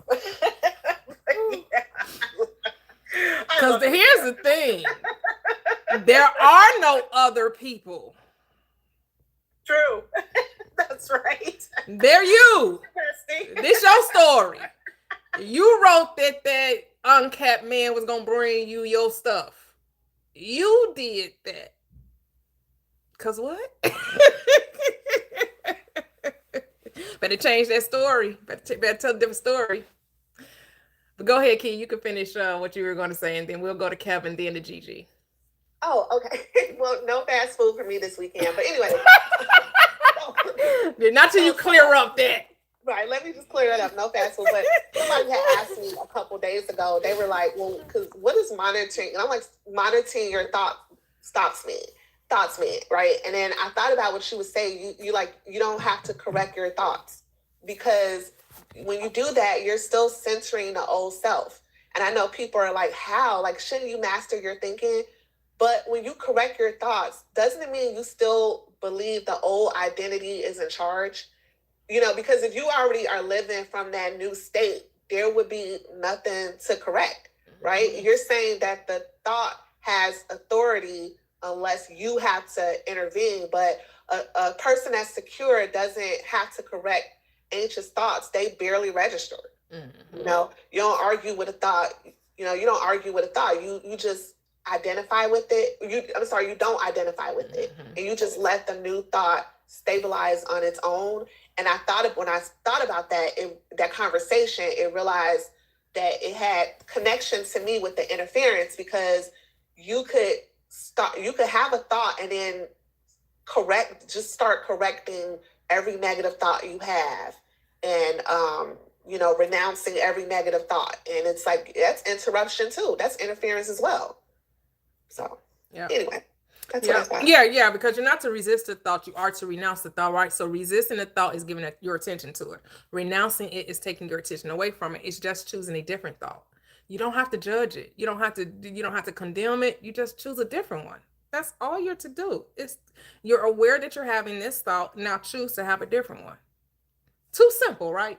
That's just way too simple. Like, wait a minute, I don't have to argue back and forth. I don't have to wonder where it came from. I don't have to justify and condemn.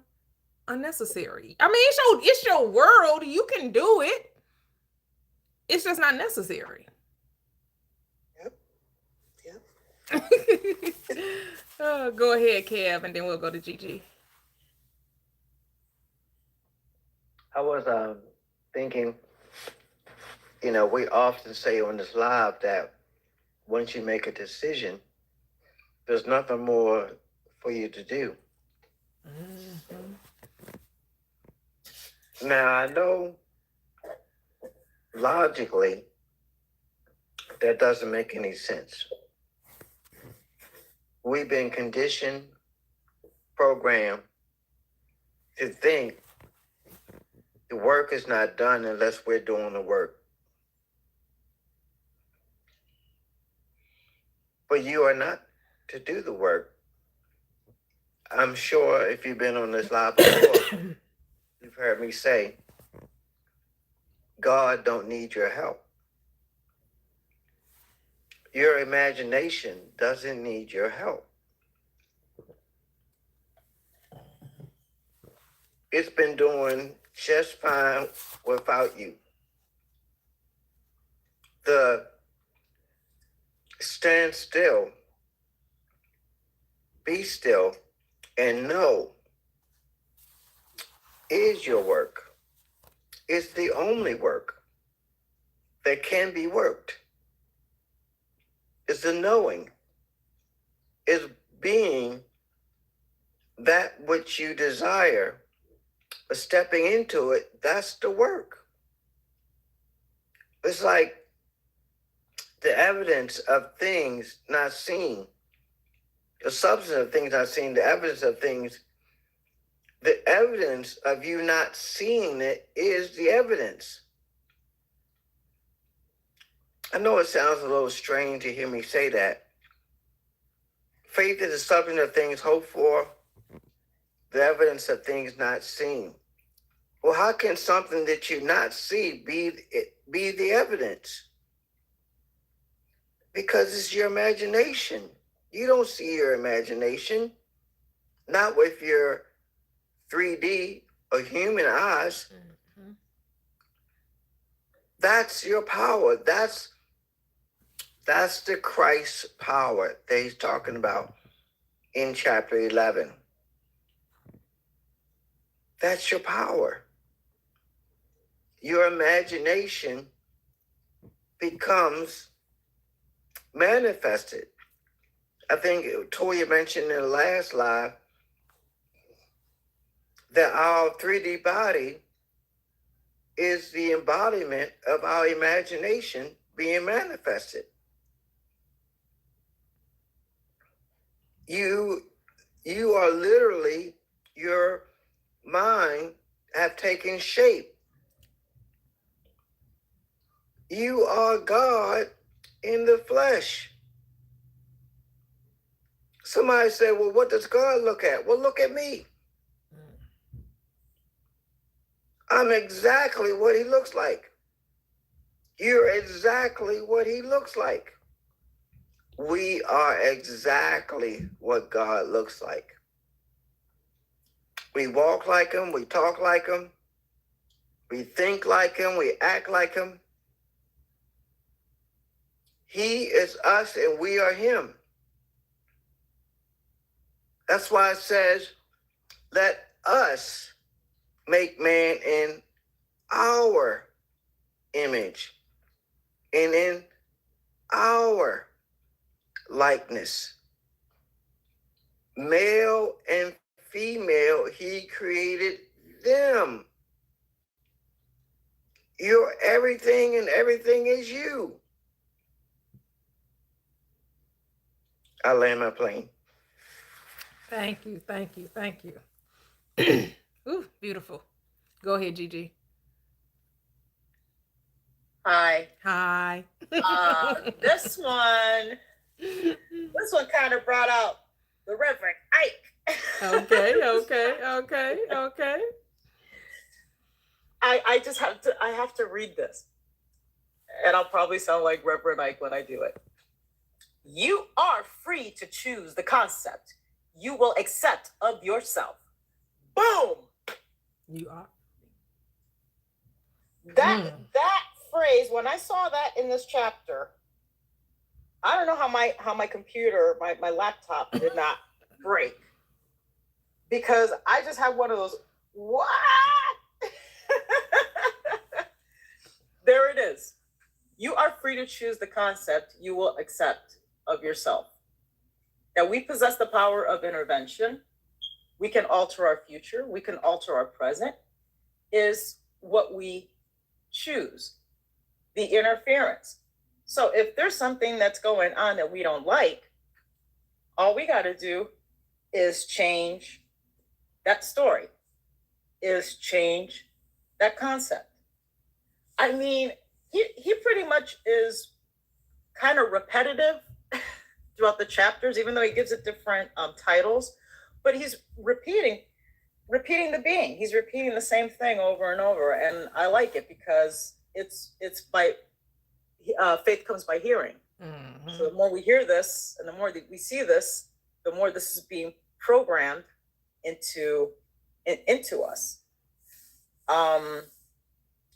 And I love how he says that he quotes Ephesians here, mm-hmm. that now unto him that is able to do exceedingly and abundantly above all that we ask or think, according to the power that worketh within us, unto him be glory. The him that they're talking about is your imagination, and the power is your attention. understanding imagination to be him that is able to do above and beyond all you can ask. That imagination, imagine yourself to be the ideal you dream of and desire, and remain attentive to it, remain persistent with it, and it will manifest. It's like some things happen right then and there, and some things it seems like it's a concept of time. But the moment you are putting yourself in that ideal self, the more you're putting yourself into that, it's like everything else around you just disappears. It's like the more you put yourself there, you'll immediately start to see it, because you're not thinking about, like Cheryl was saying earlier, about how and about when. If your attention is on how and when, then what you're going to see is how and when. Yeah. If your attention is already being that which you desire, as though it's already here, then that's what you're going to see. And it's really that simple. Like like Kev was saying, we are God. And like you just said earlier, Bestie, you said, who do you say I am? So yeah, I liked this chapter a lot. And I love that he talks about the imagination, because I think that the imagination, present party excluded, people that teach this on TikTok and whatnot, they dismiss the imagination. But really, the imagination is what you're thinking and what you're saying about yourself. And the more you stay there, the more you'll start seeing it in your reality. Like I even tested it. I just said, I happen to like the Chevy Malibu. When I went to Los Angeles as a car I rented, and it kind of looked like a piano because it was black and white and had the tinted windows, and I fell in love with that car. And I have a feeling I'm going to get that car because I just decided yesterday. Everywhere I go, I see a piano like Malibu. Everywhere I go, I see a piano like Malibu. We went to Walmart. We went to do laundry, and I swear I must have seen about 10 Malibus that looked like a piano. They were white with the tinted windows. There was one parked next to our car. There was one on the highway. There was one on the street. This was crazy. There was about 4 of them at Walmart. There were 2 parked on one side. There was another parked and another parked. And my husband even said, "God, baby, do you see all these Chevy Malibus?" I'm like, I'm like, yep. But I'm thinking to myself, shoot, this shit really works. Okay. Because my attention was on a white piano-like looking Chevy Malibu like I had in LA. So it's what you think about yourself, what you say about yourself, where your attention is, that's where you're going to go. But here's the beauty of it. You can change it. So if there's something that you don't like, you can turn it around. Yeah.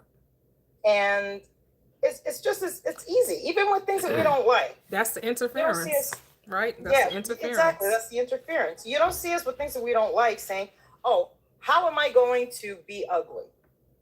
How am I not going to get that job? How we don't analyze the how. We assume it. We're not going to get that job. We're ugly. We're this. We assume it. We just assume it, right? And it starts. You start seeing it in your attention, in your 3D. So flip it. I'm beautiful. I'm healthy. I got that job. And just let it go. Yeah. I'm beautiful. I'm healthy. I got that job. Just do what you do with the negative. Or with the things that you don't like, you just do it with the things that you don't like. I had an epiphany with that. I'm like thinking, with things that we don't want to experience, with things that we don't like, with things that we're not happy with, we don't sit there and think, how is that going to happen? When is that going to happen? Where is it? How come I don't see it? How come this isn't going to, I've been saying that I never get that job for years. How come I keep getting the job? We don't do that. We automatically assume that that's how it is. Yeah. And then wonder why we experience it. Yeah. Okay. And I said to myself, yeah, Gigi, yeah. And I said, oh, okay. All right. We're going to play it that way. Okay. We're going to do that with what we want. I'm going to do it the way I do with what I don't want. Mm-hmm. I'm just going to assume it. And the moment I just started assuming it, boy, it's been quick. Because I'm not thinking about how or when. When how and when comes in, I'm like, shut up. Mm-hmm. I'm assuming it. Yep. I got this. And it's a practice. I already feel the new neural pathway highway creating. Yeah. That I just assume it and that's it. So if you happen to get off the highway, take a wrong turn, get off the wrong exit, that's okay. Get back on. Give yourself grace. Because this is new to us. We're new to this. Well, that's like when you learn something new. You're learning a new craft. You're learning something new at a job, learning a new instrument. It's new to you. So what do? You practice. You rehearse it. Like Mia says, you rehearse it. We've been rehearsing that we're not good enough, that we're not God, that we can't have this, that we can't have that. Mm-hmm. So now it's time to rehearse that we're good enough, that we're God, that we can have whatever we desire, that, the 3Ds are best friend. That's my new one. Because I've been told so much, the 3Ds are enemy. No, it's not. 3D is my best friend. Because it's reflecting what I'm thinking. It's reflecting what my concepts are. It's letting me know, okay, this is what's going on. That's why you're experiencing this. Oh, okay, now I can change it. So yeah, interfere. Nothing wrong with interference. If something is not going the way that you want it, interfere. But remember, it's inward. Yep. You're not doing anything. And just be careful with the rehearsing, because you don't want to get in the state where you're saying you're rehearsing because you're not it already, right? Right. It's because you are it, right? Because some people think, well, rehearse, I'm trying to become something. No, you're already are the something, right? So that's why we like persistence more than rehearsing, right? Because you're remaining constant in the state that you've chosen. Right? Because you're not trying to be something. You're already the something you've chosen. You're already it. So just be it. Just repeat the being, like I like to say. Repeat the being. Repeat the being. But yeah, what I mean by rehearsing is like what you just said. Not that you don't have it yet. Mm-hmm. It's repeating the being. Mm-hmm. is actually, like what you said, being persistent with that new assumption as though you already have it. Don't ever think it's something that you have to go get, mm-hmm. or that you have to wait for. And again, if that pops up in your head, because this popped up in mine, mm-hmm. I'll say, no, this is who I am. This is now. I am now. I am what I say I am. Yeah. Because you think about it, if you're already it, what do you need to rehearse? Exactly. Right. You already have it. You're asking yourself, what does that look like? You may be asking yourself, but even then, are you asking yourself what it looks like? Because some of this stuff kind of makes you think that you don't already have it. So you got to be careful with some of the teachings that we get from our so-called those who are passing down this information. Making sure you don't trick yourself out of being the thing that you already are by thinking that you're trying to get it. Or thinking that you're not trying to do anything. You're just being. Just be the person. Right. Be the person and let everything just unfold naturally. Because you are the millionaire, you're going to be unlike any other millionaire. Because how mm-hmm. you spend your money is going to be unlike the way anyone has ever spent it. Where you choose to live, how you choose to decorate, it's going to be unlike anyone else. That's why it's almost like saying, well, all black people. Well, black people, when we talk about rich people, right? Well, black people. Well, just like black people are not a monolith, neither are rich people, right? So it's me as a rich person. I'm going to be unlike any other rich person. Right. Because I am going to do it from how I want to do it. There are no rules to this. There is no, well, rich people think this way, or rich people spend their money here, or rich people live in this area, or rich people, like, it's you as the rich person, you as the abundant person, you as the prosperous person, you as the affluent person. What does that look like for you? And a lot of times you say you're going to do something with the money, you get the money, you don't even do nothing you said you were going to do with it. Because sometimes it's just knowing that it was possible. Sometimes it's not even that you want the things that you think you will want having the money. It's the ability that you can just go and get it if you wanted it. It's not necessarily that you have to go in and purchase it or buy it. It's the fact that you know within yourself you can if you wanted to. That's true. Yeah, That's true. I mean, yeah. So, yeah, this, like I said, this chapter got me. It had me at hello. You are free to choose. Love it. Go ahead, Mia, go ahead. I love what Gigi said, and what I really took from it is like that your external reality is a reflection of your internal dream. And by internal dream is just how you think about yourself, your self-concept, those thoughts. Because, if you're thinking, of course, in the past, you may have thought all the worrying thoughts of what could go wrong, why you shouldn't get the job, or why you couldn't get the job, or what can happen to get in the way of you getting something that you really want, right?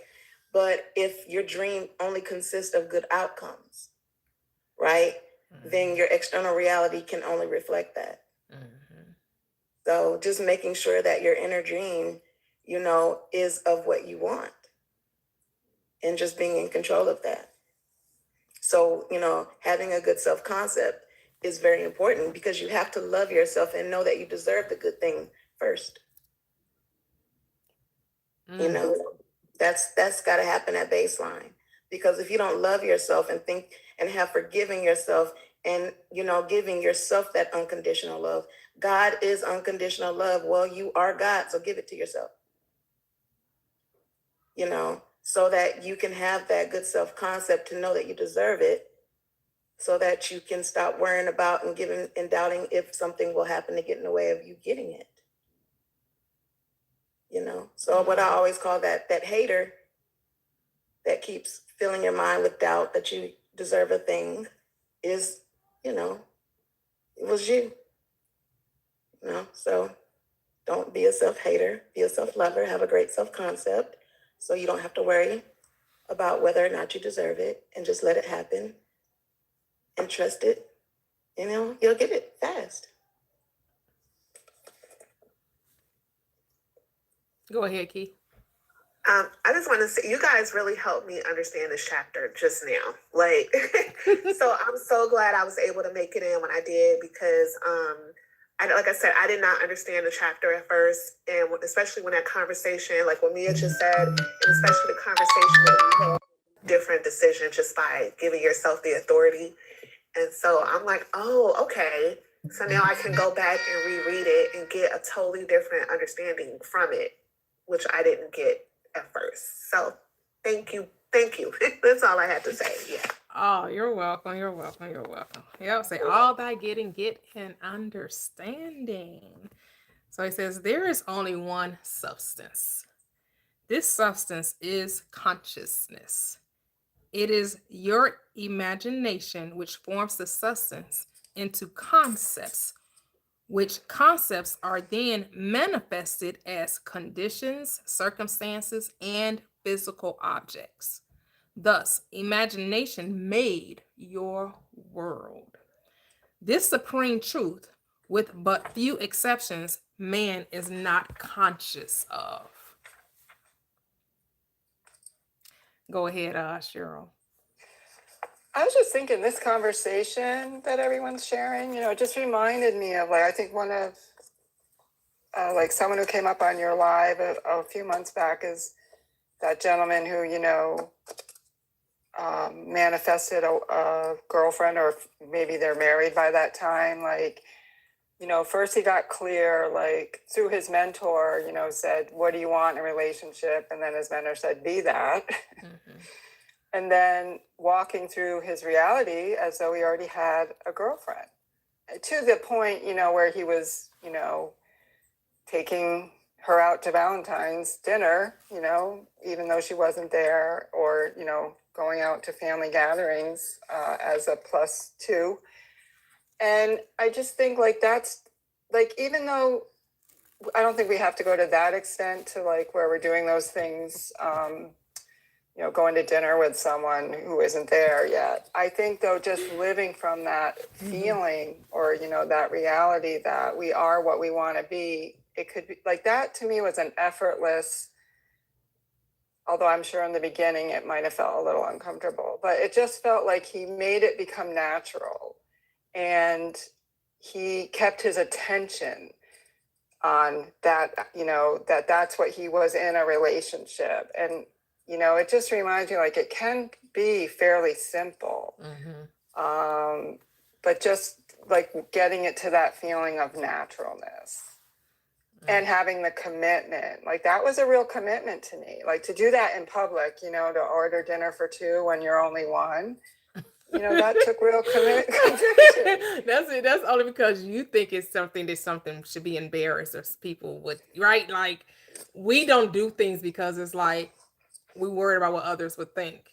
He clearly did not care to, right? He could not have cared what other people thought, because if he got in his head about what other people would think, they're going to think I'm crazy. That's what stops a lot of people from doing anything, right? Because of how you think someone else is going to perceive you.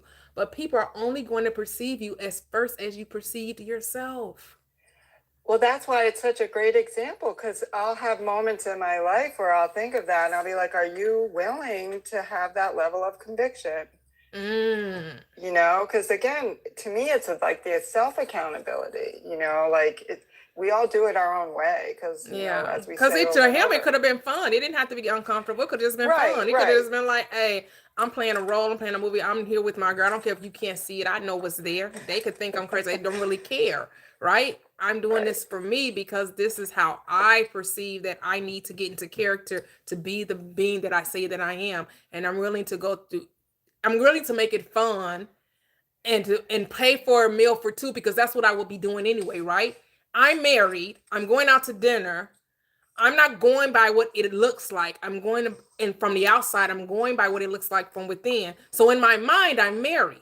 But like you said, it didn't have to be the physical thing. He could have did it all in his mind. He could have took the date and ordered the dinner for 2, ordered the champagne, been in a restaurant all in his mind.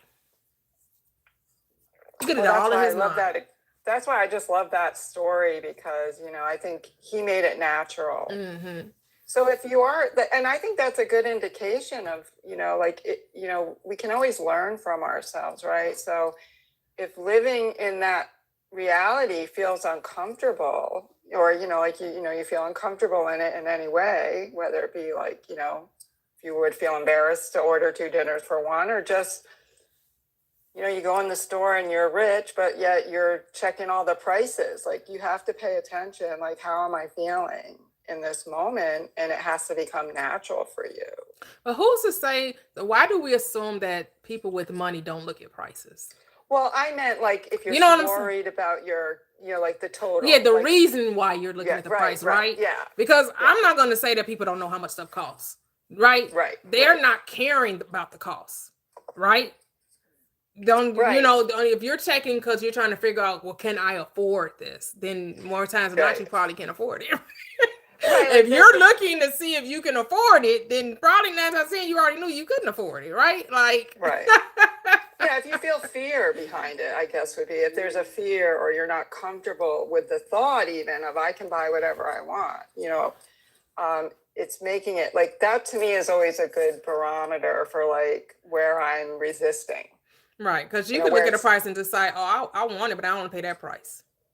oh yeah, because like now, like, when I think of myself as having a lot of money, it's like, oh, I still like to get deals. That's Like what I that said. kind I of love a thing. deal. I Yeah, love yeah, freebies. I love, like what? I like a yeah, discounted deal. I like that I ain't have to pay full price. yeah. I like So that it's, when I went and bought it, it was on sale, discounted 60%. Holla.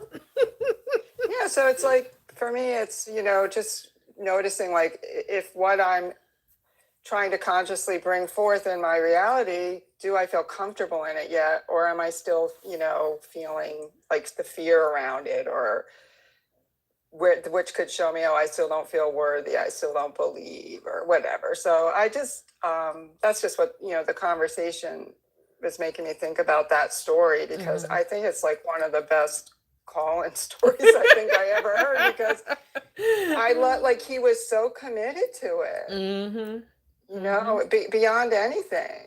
So shows what you can do. Yep. Yep. You can have the physical, do all the physical things to make it real to you, right? Because that's what it's all about. Because people do the outer stuff, and then unless they truly believe in what they're doing, their reality still won't change, right? Because you have a lot of people doing all the stuff to lose weight, right? They do all of it, and they never got their mind wrapped around being the weight they want it to be, right? They're hyper focused on how to get to the weight, right? So they go to the gym, they do the diet trends, right? They do what you Atkins diet, then you had the keto diet, and then you had, right? And so you're doing all of this, hoping that this is going to get you to the, and not to say that it doesn't, but the moment you stop doing it, the weight goes back. Why? Because it was never about what the body, it was about the mind. Had you got the mindset of being the person that was this weight, then the weight naturally, without you having to change anything other than your mindset, it will fall off. But we don't believe that to be true. We're told, no, you got a calorie count.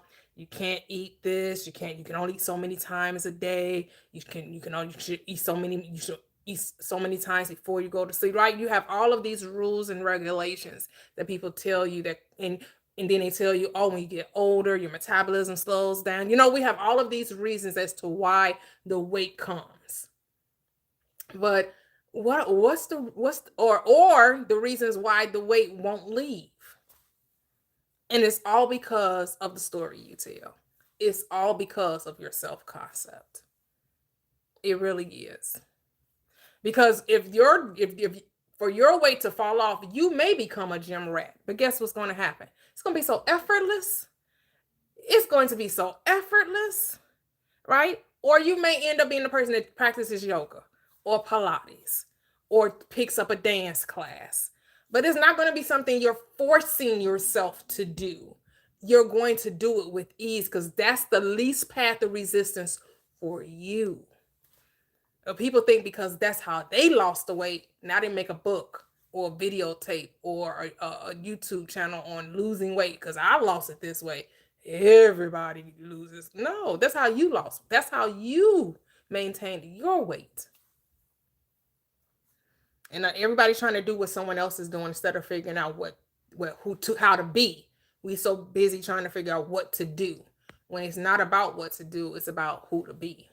Who do you say that I am? We do. We make so many agreements. We do. Because we always think someone else knows best, that someone else knows better. That's why it says to be singleness of mind. Have a single eye, which means keep your eyes on you.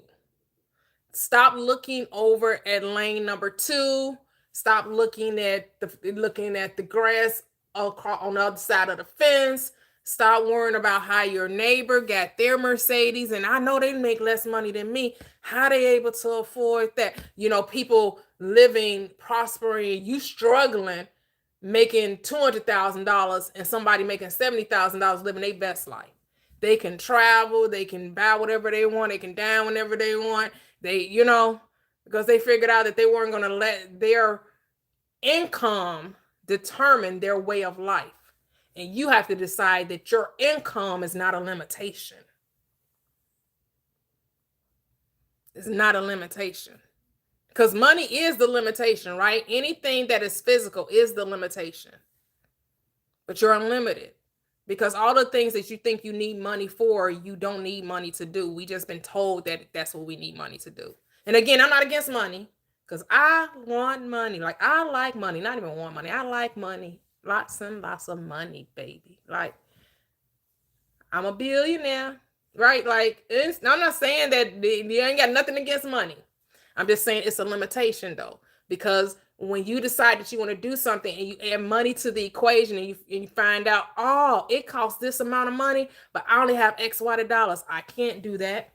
So who was that? I think Dick Gregory said, you said you want to go to Paris. You want to go to Paris. And then you told yourself, oh, I can't go to Paris. You just told 1 trillion cells in your body that you can't go to Paris. You just told God what was impossible. Because all you were supposed to do was say that you want to go to Paris. Not how you was going to get there, not how much it costs. None of that. You were just supposed to say, I want to go to Paris. And then allow yourself to go to Paris without trying to figure out, well, how I'm going to get there, how much it's going to cost, where I'm going to get the money from. That's when you start limiting yourself. Yep, we don't hope. So that's, again, the self-concept. That's why we're reminded, not told, but reminded, remove money out of the equation. Yes, you can have as much money as you allow yourself to have, right? But you do know people have money still are limited, right? Because it was people that had money but was scared during COVID to travel. They were scared to touch their face. They were scared to be around their family. They're right. We saw this. We saw social media where people didn't like being with their loved ones. They didn't like being with their husband. They didn't like being with their children. When they grocery shop, they were scared to touch. I didn't live in it boggled my mind that people were scared. Like I would go outside and walk my neighborhood. And I was like, if you don't want to be, because I'm not, and I wasn't wearing no mask. I'm like, if I can't breathe the air, then I need to just go ahead and just unalive now. Because what? I can't breathe the air? Like, I'm going to put a mask on in my own car? Like, I'm the only one in there, and I'm wearing a mask in the car and I'm the only one in it? That boggled my mind. Because what? Telling me I can't touch my own face. Don't touch it. Just how limiting and how fear-based that time was. And I was like, I'm just not, I can't give over to those fears, because what are we doing? What are we doing? So I still had my Christmas party. We still celebrated Thanksgiving together with my family. I didn't wipe down no cans. Well, I'm not even a can. I'm not somebody that uses a lot of cans anyway. But if I did use a lot of cans, I wasn't wiping them. Like, was your house not clean before COVID? Because what we doing? Did you only decide to start cleaning your home when COVID came? Like, I wasn't doing nothing extra special about cleaning my house that I wasn't already doing. Like, what? Like, really? Like, what? So your house was nasty before COVID, now suddenly you want to get clean because of, like, what we doing?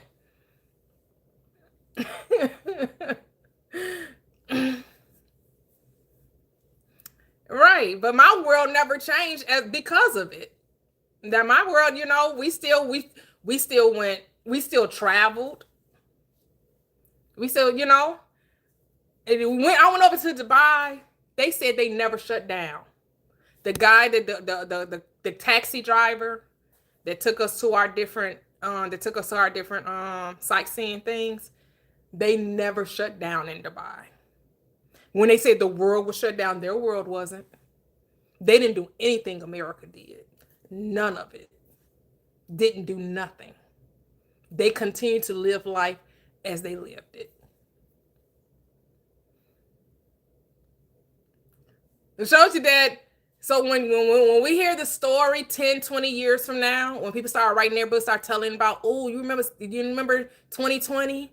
When they start talking about 2020, you're gonna be like, that was not my reality. What story are they telling? Now they and that may have been their lived experience, right? People lost loved ones, people lost jobs, people lost money, people health, so I'm not saying that these things didn't happen, but to understand that just because it happened to them doesn't mean it happens to that makes it a law, or that makes it like that was it across the board. No, everybody was having their own different experience. Why? Because nobody perceives reality the same. And some people just did not allow the media or the news to dictate how they were going to experience this world. And that's the choice we got, right? So I said before, you good and evil, life and death. Choose life. People were choosing death. Oh my God, I can't be around my family. Oh my goodness, I gotta shut in. Oh my goodness, I can't go outside unless I got a mask on. Oh, I can't unless I go to the store. I gotta have this on. I can't, like people like were really full of anxiety, depressed. It just all kind of, their senses were heightened, right? And it's like, that's what fear does. That was torment. People were tormenting themselves. I know a couple of people in my family, they had to snap themselves out of it. They were letting that situation overtake them. And they were and what's interesting, these be the religious folks. They love Jesus so much, but they don't trust him enough to, keep them safe from, what's going on in the world, which that also, right? You got churches closing down. Like, really? I thought y'all. Where's the faith? Because their faith was in who? Not in God. Their faith was in their government. The government said, this is how we should live. The government says this is how we should do things. The government says, the medical field says, they said, this is how, this is what, this is when. And they kindly obliged. And you'd be like, come on now.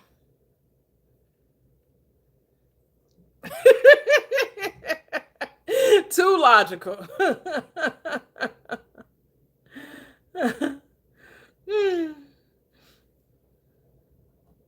Yep.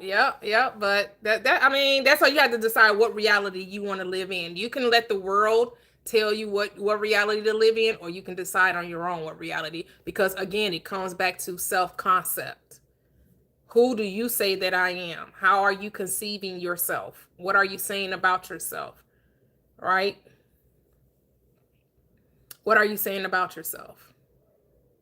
Someone else was saying, I didn't quite get everything that he was saying, but it was somebody I saw on Instagram, and he was talking about how everything is inverted, right? And he said we live in a world of opposites. So like the right side of the brain controls the left side of the body, and the left side controls the right. And he was saying that when it comes to colors, the color that we see is not the color that's there, it's the color that the light rejected. So he says when we see red, that's not actually red we're looking at. It's the color, it's the color that the light rejected. He was like, when you want to solve a problem or whatever, you should probably do the opposite thing that you think you should do, right? And so that got me to think. I was like, yeah, that's how it was when I started on my awakening journey. Everything that the world said is the exact opposite, right? Everything that the news or your media or your government or your laws were telling you, you kind of realize it ain't nothing what you thought it was. Everything that they said was the exact opposite of what they told you. And that's when your eyes, and then that's when you kind of get mad. You like, damn, they lied to us. They've been lying to us the whole time.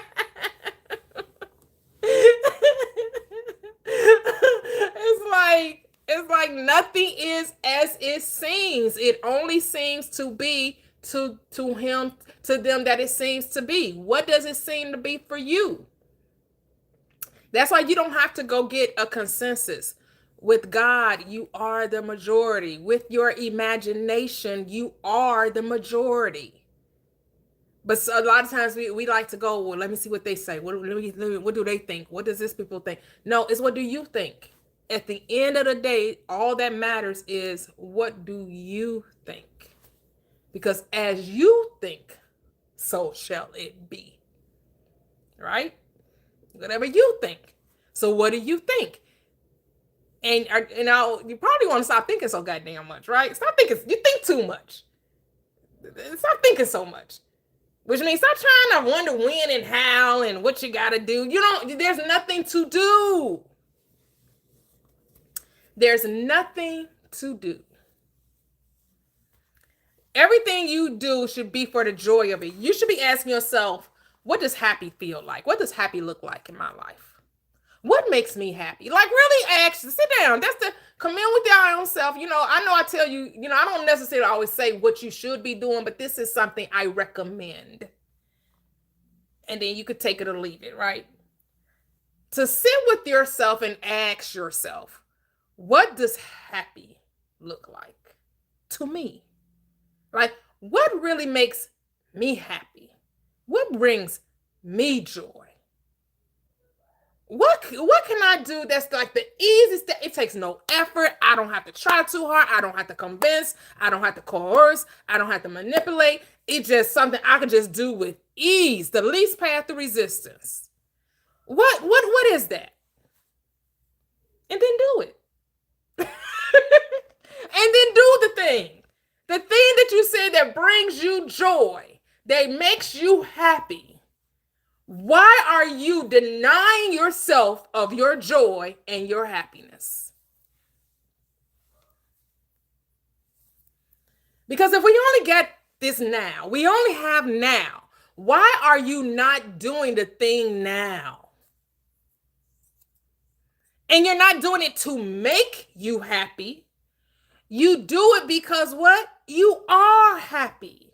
I am joy. So why wouldn't I do the things that are joyful, that are happy, that are peaceful, that are easy to do? Like, I think this is what Mia was saying earlier, right? We look for the most difficult challenge. Say, I just like a challenge. I just like it. I just want it difficult. I just need it to be hard because, if it ain't hard or difficult, I don't feel like it's worth having. We convince ourselves that difficulty means supremacy, superiority. Because if it's too easy, no. That means everybody could do it. But do you know everybody not doing the easy? They tell you that. If it was so easy, everybody would be doing it. No, they wouldn't. Because they would rather do the hard.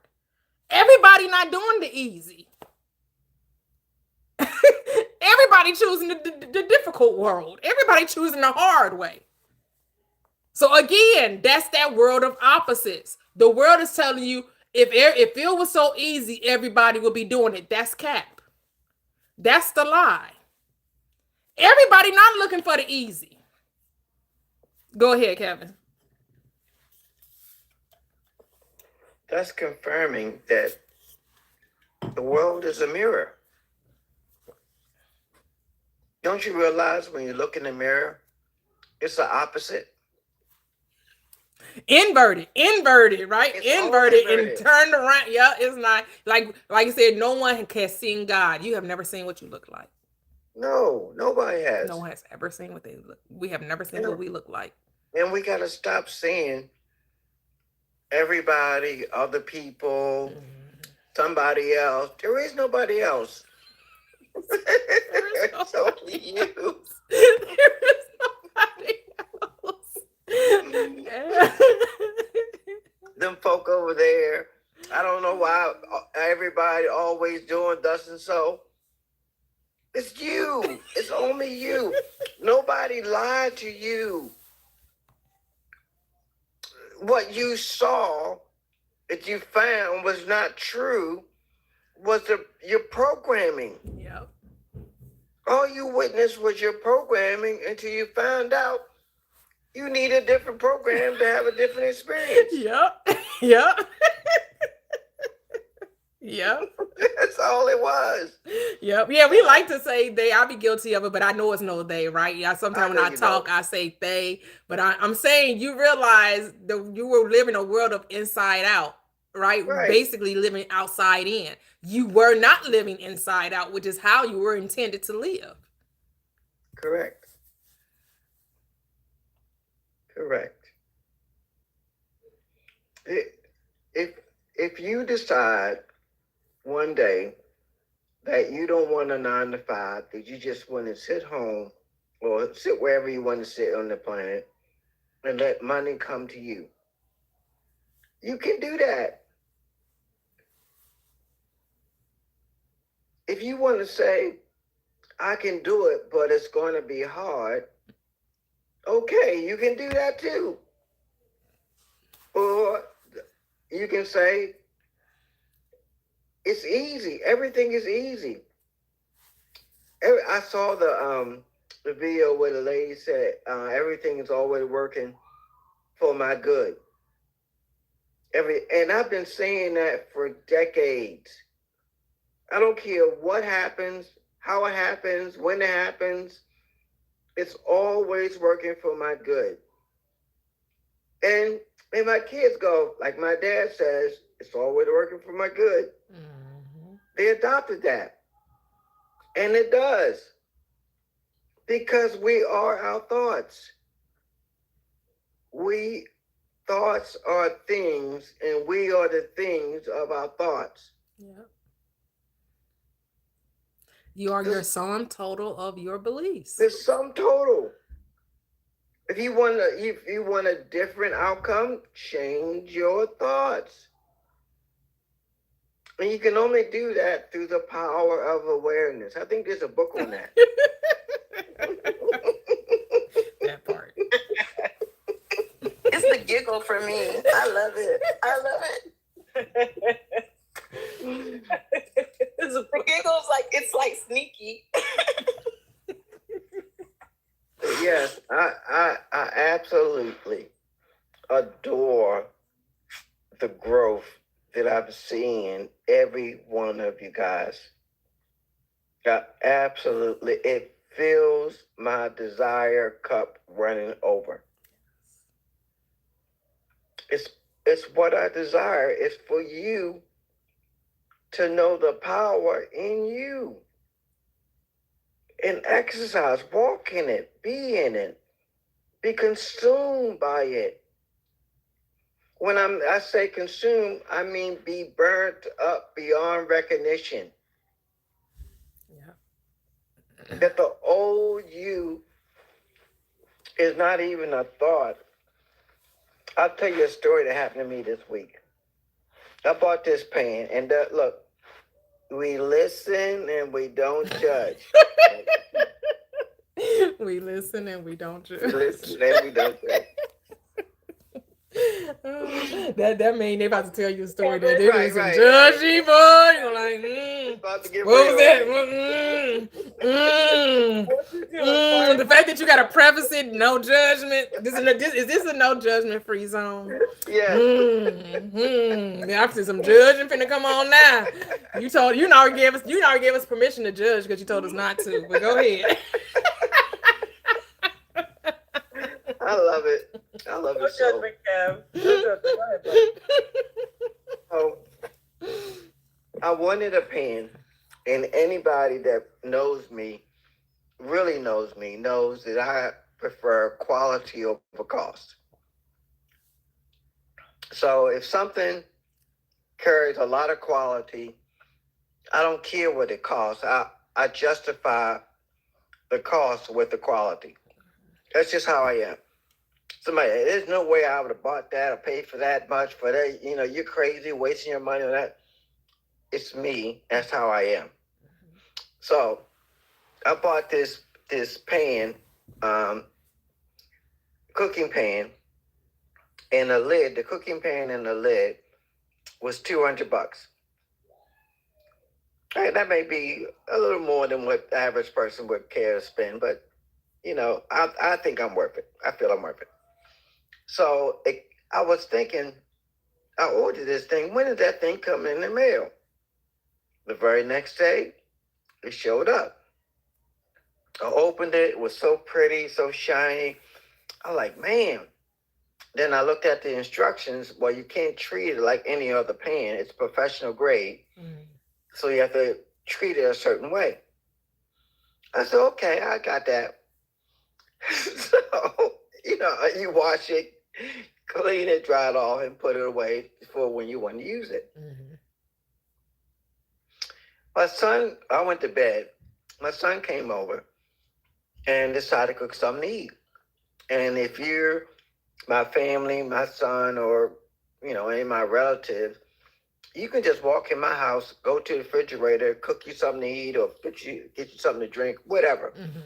Or I want to go lay down in the spare bedroom. You just go lay down. You don't have to ask me to do anything. You're family. Okay. Right? So the next morning I get up and the brand new pan is burnt beyond recognition and sitting in the kitchen sink. Oh, wow.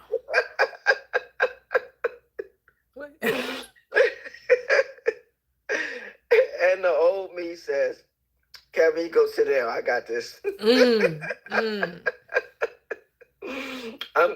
going to crash out. Like, what the hell?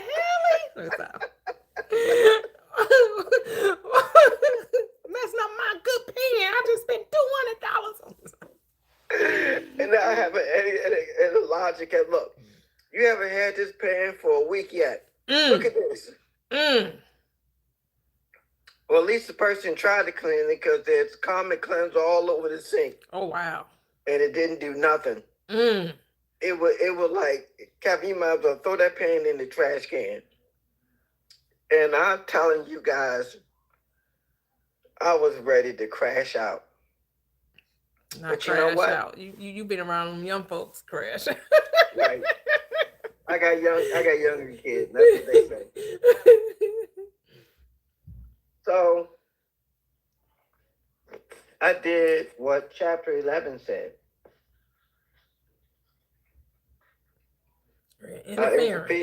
Interference. I interfered and say, no, you old Kevin, you go sit down somewhere. I'm the one in charge. And I said, well, Kevin, what do you want out of this situation? Well, I want this thing to get out of this pan, and I want the pan to look brand new. I said, so what can I do to do it? And now, as of yesterday, the pan looks brand spanking new. Yes. Like nothing's ever happened to it. Yes. Like he said, what did he cook? That was irrelevant. Inquiring minds want to know, what the heck did he cook that messed up the $200 pan? What he fixed was irrelevant because I wanted to kill him, whatever it was. But the point of the whole story is when we are aware of what's going on, then you can, through your awareness, give interference. Because normally it ended up, son, I didn't mean to yell like that. I was just upset. You gotta understand that, I'm sorry. I really didn't mean it. I shouldn't be yelling like that. I shouldn't be talking like that. I'm sorry. Can you forgive me? Right? It could have ended that way. And because I'm dad, he would, well, you know how dad is. He'd have forgave me and moved on. But no, he felt bad. And I treated him like nothing ever happened. I never brought it up. I actually cooked with the pan. Asked him, do you want something? I'm cooking this. Do you want me to make you some too? And he was like, yeah, I'll have some too. And I never brought it up. It had no consequence. What it did was it revealed to me the power and authority that I have to overcome a situation that normally I might not have been able to overcome. But I did it through my awareness. this is how we have to be with ourselves. Our old self, our lower mind, does not have dominions over us. We have dominions over it. And when you're deciding to let those or to practice or not to practice emotional intelligence, you're making a decision. And that decision can carry some regret. But you don't have to act that way. You don't have to be unseemly. Even if somebody gives you what you feel is a reason to be unseemly. Because it's only you. Or he was only a part of me telling me that the part of me that needed to be mature and needed to be walking in love to walk in that love, even in that situation when I didn't feel like it. Mm-hmm. I didn't feel like, and anybody would say, well, Kevin, you just bought it, you just spent this money on this, and it was nice. It's a stupid pain, no matter whatever it costs. Mm-hmm. It's a stupid pain. Like my car. I drive a really nice vehicle, but it's a stupid car. That is not the only vehicle I'm ever going to own the rest of my life. Mm-hmm. I've owned many vehicles and will own many more. Yeah. Those things don't own me. I own it. And if something happened, I just go get another one if I so desire. Yeah. Yeah. That's how powerful we are. Mm-hmm. Yeah, that makes me think, growing up or even when I was raising my children and like something get broke and you get the yelling, you weren't paying attention. Why aren't you paying attention? Like break a glass or drop a plate or whatever. And my grandson, he did that this past week. And he screamed, and I thought he hurt himself because the plate, it wasn't glass, it's that hard plastic, whatever, but it's like glass. But so when he dropped it, it broke into a gazillion pieces, and he screamed. And I thought maybe he hit him in the eye or something like that. He's like, no, because I dropped the plate and I broke another plate. And I was like, oh. Dude, I got plenty of plates. You see them plates on, because I set my table. So you see all those plates right there. I got this color plate. I got that color plate. It's other more plates like this, to help him realize. But I know the older version of me would have been that, especially if I was the mother, being instead of the grandmother being the mother, and my child had broke like 2 or 3 plates. Oh, I wouldn't have been into yelling mode. What you doing? You just keep licking all my plates. How dare you? You need to pay attention. No, I'm just gonna give you plastic. Or I know that the old version of me would have been perceiving reality from that perspective. Right. Now it's, oh baby, don't worry about it. Grandma got plenty of plates. As long as I'm just glad you didn't hurt yourself. It's okay. I'm like, had to calm him down and settle him down because he was like, that's the second plate he's broke. And you know what I'm saying? It's just like, man, like I said, the growth is real. Cause It is real. And it would have nothing to do with how much something costs, right? It would have nothing to do. It would just be like, well, it's always this reprimanding for accidents because that's how I was raised. Right. That if something was an egg, like it's because if you were paying attention, if you weren't in the rush, if you it's like you're blaming the child for an accident when we know it's no accidents, right? There are no accidents, but that's how we perceive reality, right? Like, like the child don't already feel bad enough because it's not like they were trying, right? They weren't consciously trying to break or drop the thing, but it's like that whole correcting with, anger and abusive language because that's how you were brought up. So then you pass it out to your children. It's just like, oh, come in. Well, it's just like about a month ago, my youngest son was driving my SUV, and he took it to get an oil change. What you say? And when he drove it away, How many who? it threw a rod. And the reason it threw a rod because there was no engine.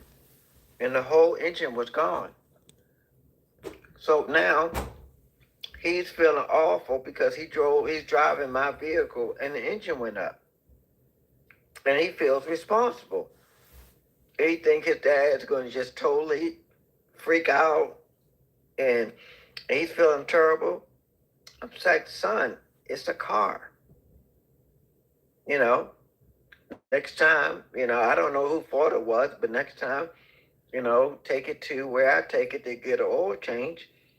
That way, if something happens that somebody claimed that they put oil in and there wasn't any oil in, they're liable. Now, I can either buy another car, which I'm eventually going to do when I'm ready to do that, but I just dropped another engine in that car and it kept it going. Things aren't really a big deal unless you make it one. Yeah. I wanted to add something that I was thinking about that last chapter about creation and just people not realizing that they are the cause. And, once you know that you're the cause, it should change your whole idea of everything. And, we kind of grew up in a world of, because I said so, right? But the way that the world taught us because I said so was from someone from the outside of authority above us saying it, right? From the outside, meaning that we only get things if someone else says we can have it. Yeah. Right? When because I said so, you're the cause. So because I said so, yeah, I am the I'm the I am. Because I said so, I can have it. Yeah. So if I say I can have it, it's mine. Yeah. I am the I'm the cause. Yeah. Nothing outside of me decides whether or not I can have a thing. Yeah. So once you realize that you are the cause, you can know that it's mine already. I don't need to, worry about the how and make things happen or do anything.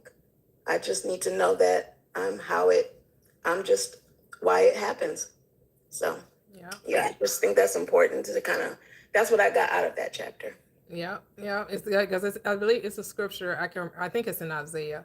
Say, if I were hungry, I wouldn't tell you. Right? Like we keep thinking we need permission, right? But God doesn't need permission. God just simply does a thing because it can, and for no other reason. Because I can is why I do it. Like when I first started on my remembering that I am God, I tried to find a reason for being here, right? Justifying existence. Well, God wanted to forget that it was God to experience being human all. And I was like, and that sounds flimsy because God wanted to experience hurt and a bit like that makes that like what? No.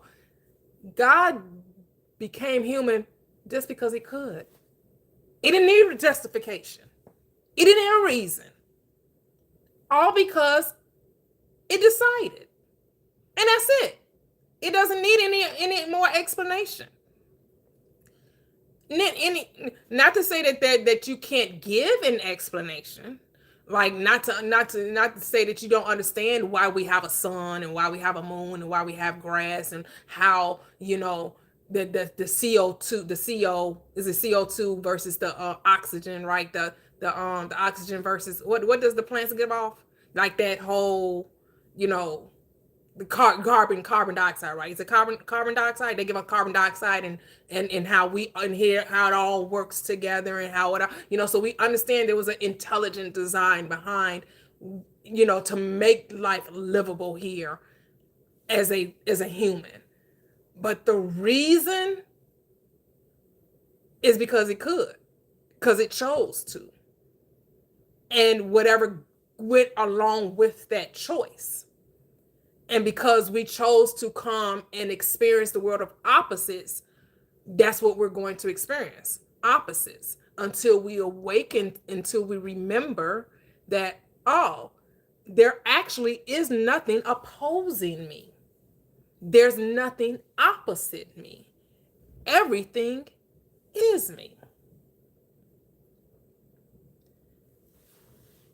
It's just like, when we can get away from trying to justify our choices, our actions, life will become more simpler too. You're doing it because you can, and that's the only reason you need, because I choose to. Hey, Latoxic. How are you? How you doing, friend? Oh, good early afternoon. How are you doing? Great. Thank you. Good. I finally caught up with the chapters, and so it's been really nice to, again, the whole power thing is just like overwhelming in the best way. Just being able to have control over what you experience or what I experience is just overwhelming, and just the best way. That means I can choose whatever it is I want. And I just wanted to briefly talk about what you were saying about purpose. And that's been one of my big issues with the spiritual communities in general, regardless of whether they're religious or not. Mm-hmm. There's just this like obsession with purpose. Why? Mm-hmm. And I think people are like we've talked about before, I think people are just wanting to look forward, why do bad things happen to good people? Mm-hmm. And I understand that. But I think this whole concept of just like, it is because I want it that way is just good enough. Yep. Like that's just a good enough reason. And does that mean bad things happen, or things that we perceive as bad happen? Yes. But we can also just as well perceive those things as being everything works out in my favor. Everything works out for my good. Yeah. And I'm so relieved, because I think my mom, hopefully she's not listening. My mom was asking me about what do you believe? Because, I used to be a big Christian. She's a Christian, and, we were raised that way. My grandmother was a pastor, like all this stuff. And I'm like, well, she's like, well, what do you believe? Like, I just want you to have purpose. I just want you to have purpose. And I'm like, why? Like, why? Like, at the end of the day, like, I don't need a reason to want to get up and eat and live and sleep and, have fun. Like, I don't need a reason for any of that. Right. And because here's the thing. What does Ecclesiastes say in their own book? All is vanity. See, they're like, is my living in vain? Yes, it is, baby. I'm sorry to tell you. Your living is in vain, because there really ain't no purpose to it. It really ain't no reason for it. It's really whatever reason you want to give to it, baby. And that's the best. Like, I feel like that is so freeing. I think some people would look at that and see it as like a negative. Like, oh, that means I don't mean anything to this world. I'm thinking to myself, like, no, it means you get to decide the meaning. Come on. You get to decide the meaning. Exactly. And somebody else defining you, telling you, because religion tells you what your purpose is: to serve God and hope to go to be with Him forever in paradise. That doesn't sound fun to me. That's no shame. I'm gonna. That's your purpose, to obey the commandments and hope to go live in paradise with Him for the rest of eternity. That's your purpose. You ain't got no other reason other than to not go to hell, to make sure you don't go to hell and go to heaven. What'd you say, Gigi? And spread His word and convert everybody. Yeah, right. Right. I think to myself, like, how we look at ants, like, that's the size that we are compared to the universe. Like, even smaller, really, compared to like the actual, not even just the Milky Way, like all the galaxies that we know exist currently. Like, that's how small we are, even smaller than that. But actually, you are that. It's facts. Right? Like, you are, like, the universe is in you. 100%. I was just thinking about, like, when we think about purpose, and like, right. Oh, yeah. Like, yeah. Like, it's all, we're just here to live our little, 100 years and pass on, and maybe 110, maybe 115. And you can cycle back through here if you want to and be another character, right? Like the guy tried to come in here and fearmonger everybody with the Archon energy. I'm like, who the heck? What are you talking about, dude? I smell Satanism over here. Satanism as in trying to make me think there's a boogeyman out to get me. I'm just like you think it's hell. This happened here. What's wrong with coming back? The only reason why you didn't want to come back because you ain't figure out how to work it. Exactly. When you know how to work it, you'll come back unlimited amount of times. When you understand you the creator of it, and the world has to do what you say. Why wouldn't you come back? Why not? I can't do 115 years in Houston. We already on broil. Hey, you go anywhere, girl. I gotta move. You go anywhere. San Diego, living 70-degree weather all year long. I don't know if San Diego gonna exist. In your reality, it Will can. definitely exist, but maybe not. Yes, Maybe it is. Chicago's looking promising now. Been hearing that for many years. Oh, California. Toronto. California ain't going nowhere. Definitely Staying right And there. Mia's world is hot in Houston. San Diego don't exist. That's her story. It's not hot in Ah. Houston. We on broil in Houston. The pizza's ready in Houston. That's Mia's world. Mia's world. That's Mia's world. I don't know about that life, but that's her I world. love California weather. I would love to live in San Diego. I love California weather too. I would love it. Yes. live there and I'm missing it right now in this like negative. Because I feel like a pizza roll in July in Houston. Yeah, my pizza roll. Mia, I'm just taking. So I live in Indiana, so it doesn't get as hot in Indiana as it does in Houston, but it still gets really hot. And so I'm just going to the mindset of I'm summering in New England and I'm wintering in Florida. That's all I'm doing. There you go. There you go. Yeah, There you go. Houston weather Eat is that. awesome outside of the summer. Eat Anytime that. outside of the summer, come to Houston. But don't come to Houston in the summer. Don't do that to yourself. That's just like Dubai, right? Unless Dubai you're is from like Africa. the Middle If you're East from is like Africa. that. You're right. Africa, From all the those. continent of Africa, come Yeah. to Houston.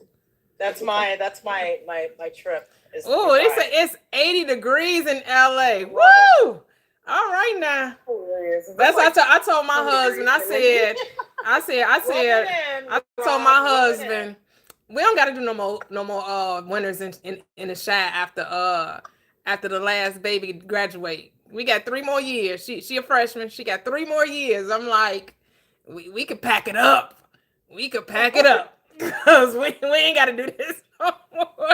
We ain't gotta do this deep freeze, this -3, -10 degree type weather. We ain't gotta do that. It's 46 degrees in Houston right now. That's crazy. Yeah. Wow, Katie in California. Oh man, loving it. I love Houston weather right outside of now. Sunday. I'm Yep. there right now. Yep. And so we got have a new guest on the scene, Healthy OG. What happened to Noir? What were you called? Saint Noir? What? Saint Nicholas Noir. Saint Nicholas Noir.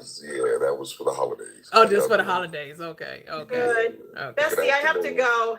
Oh, Everybody thank have you a for great weekend. Thank you joining. and then we're reading 12, 13, and 14. That's it. Thank you so much, Gigi. Okay, thank you. Love you guys. Love you. Bye-bye. Have a great Bye, weekend. sweetie. You too. Go ahead, Healthy. Yeah, I just wanted to stop by and say good afternoon to my friend and my family over here. It always is a pleasure to listen, to drop in and to pick up some jewels, some diamonds in this whole deconstruction process. I've said it before, and I'll always say it. I've come so far with this, and I've gotten so much better, so much stronger, and I pick up so much listening to you. It only even a few minutes of gleaning all that I really feel that you've taught me along the way over an extended period of time has been valuable to me. And I just wanted to stop in and say thank you and keep up the good work. I'm just proud of you. I'm glad that you and your family, your husband, and everything that you're doing is, people have said, what's our purpose? This purpose thing. I don't know if we have a purpose, but I can tell you that your effect, whether you meant for it or not, is beautiful. And it's valuable, most importantly. And you guys, you and your family and everything that you do, your mindset, your desire to move people from belief to knowledge really is what I think it's about, because I think belief is the real question. It's not even God or what do you believe in. It's the fact that people are working so hard to believe something when the truth is knowledge, knowing that we are not a drop of water in the ocean. We are actually the entire ocean in one single drop. Yes. We are the universe. Yes. All of everything that we're trying to believe is us. And we don't have to try to believe what you know. Belief and knowledge are two different things, and we're so focused on that as a country. And it's the biggest thing that actually divides us, is this struggle to believe something, this desire for others, in others, for us to believe. Or maybe like they believe, or for them to say, you must believe, you should believe, because if you don't believe, the belief. Really? Like, is that all that life is about? Is that we have to believe?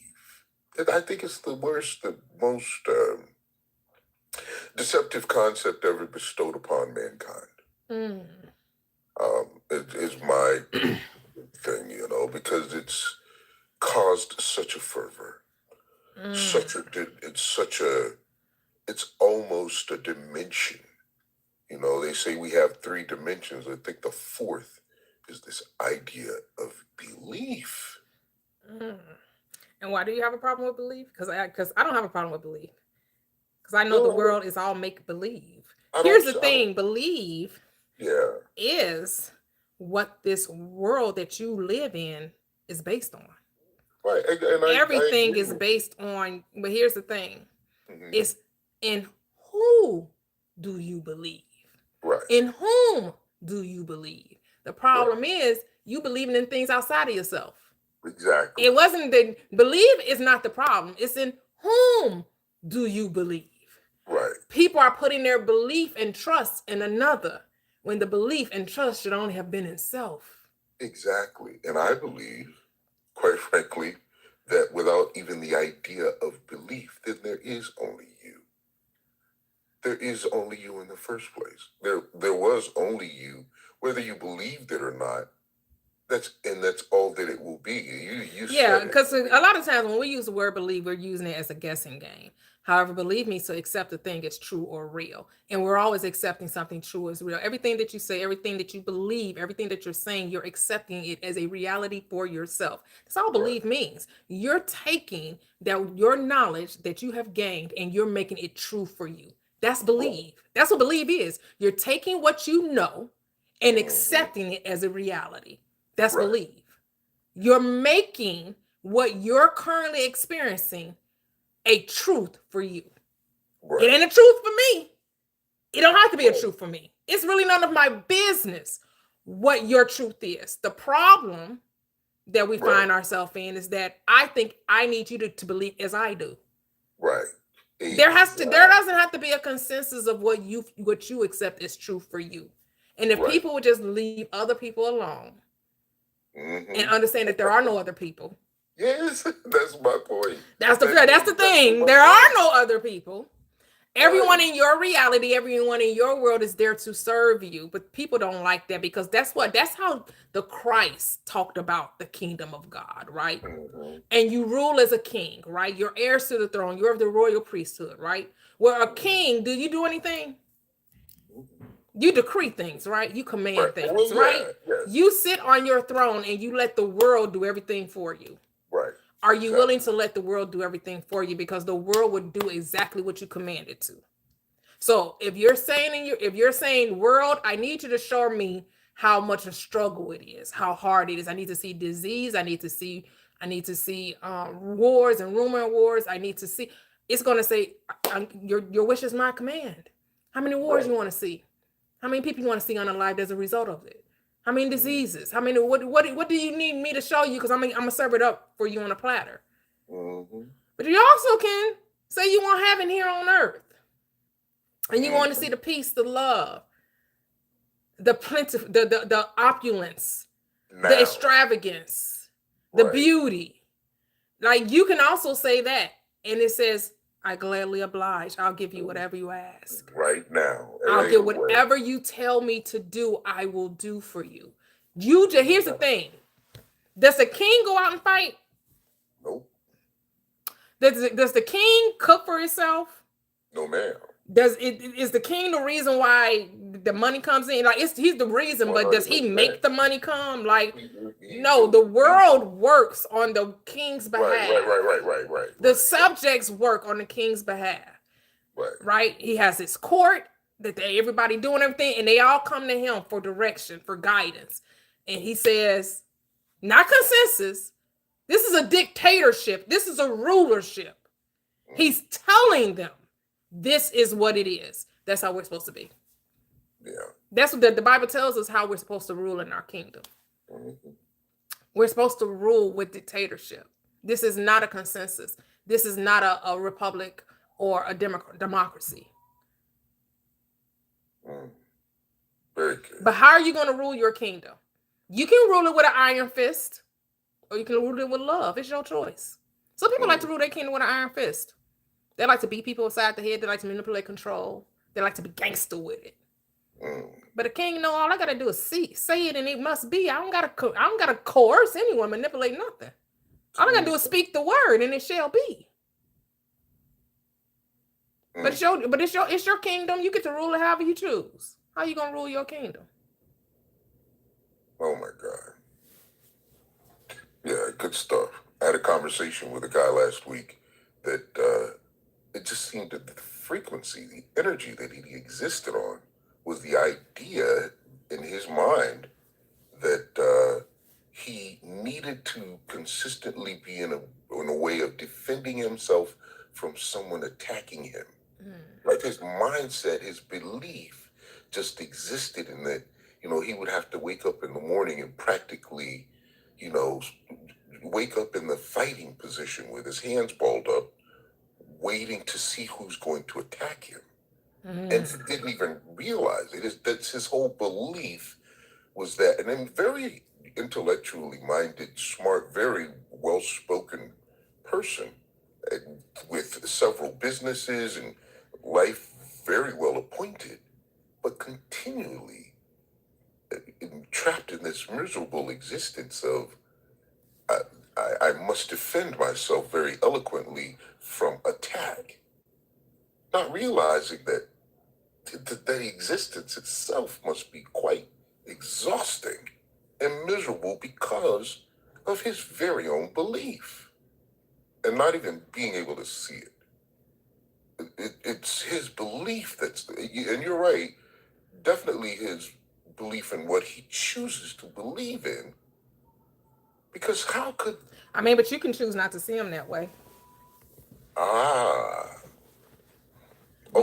always have a choice. We always have a choice of what we're going to perceive. Right? We always have a choice of how we're going to perceive the other. Because there is no other. So the very thing you don't like in him is really your own consciousness, because you only see your own consciousness. So whatever you're saying about this gentleman, you're creating, because you're the only one thinking it. So you're creating it. You could think differently about him, and then you wouldn't see it. You can only see your own. You can only see what you're thinking. You do it to me every time. You always show me me. You show me myself, and it's beautiful. Everyone literally is a mirror. I know sometimes we don't like the mirror, and we try to blame the mirror for the reflection.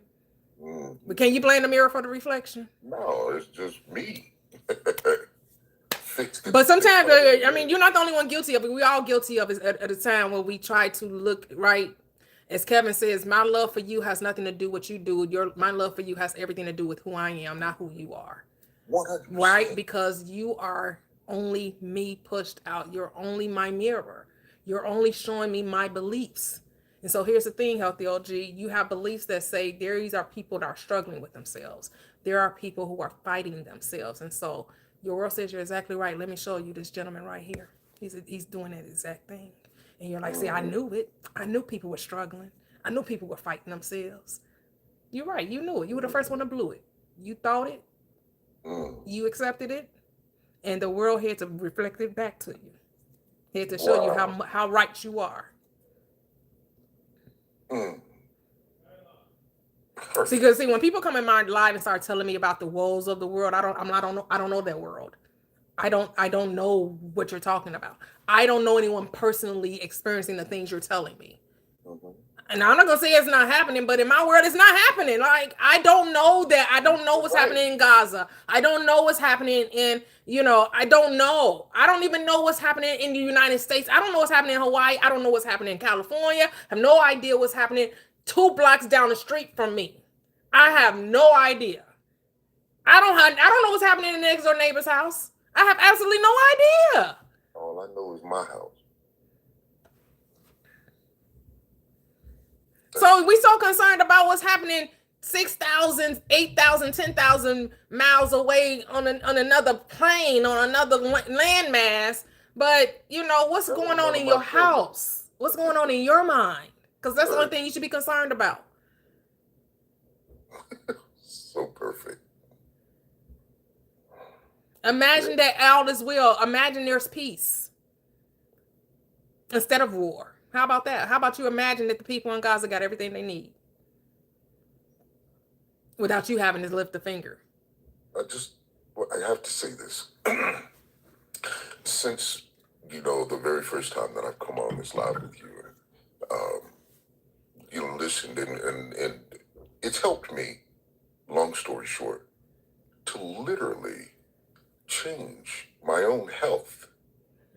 I'm absolutely certain that it's given me the power, the strength, the ability to manage the cells in my body and how they grow and operate. My body has gone from, the idea that it's healing, because healing suggests that you're recovering from illness. It's gone from that to calibrating. Oh, yes. It calibrates. My body calibrates through life. And I no longer get sick. Ooh, say that. It adjusts to whatever is going on. And it grows stronger, actually, even at my age. That's beautiful. I'm very well chronologically gifted. But I like that. and notice I said chronologically gifted. I like that. Because I'm getting better. And I'm telling you, it's visible. I've gone to several funerals in the past year. I buried my mother, actually, last year. And during that time, physically, I was going through. I literally had the shingles on my head. And I'm bald. Imagine I'm sure it's from the stress and all of everything that was happening. And my body calibrated through that, CHF, congestive heart failure, a pacemaker, diabetes, neuropathy, and it's calibrated through all of those things. I'm sure that the pacemaker has helped my body get stronger, but my mindset, and I'm sure it's the gym and those things that I do and all of the proper eating and all, but I'm getting better. Literally, I feel better now than I did when I was 40. Wow, beautiful. And that is most definitely a mindset. And not allowing the idea that anything can destroy me or unalive me.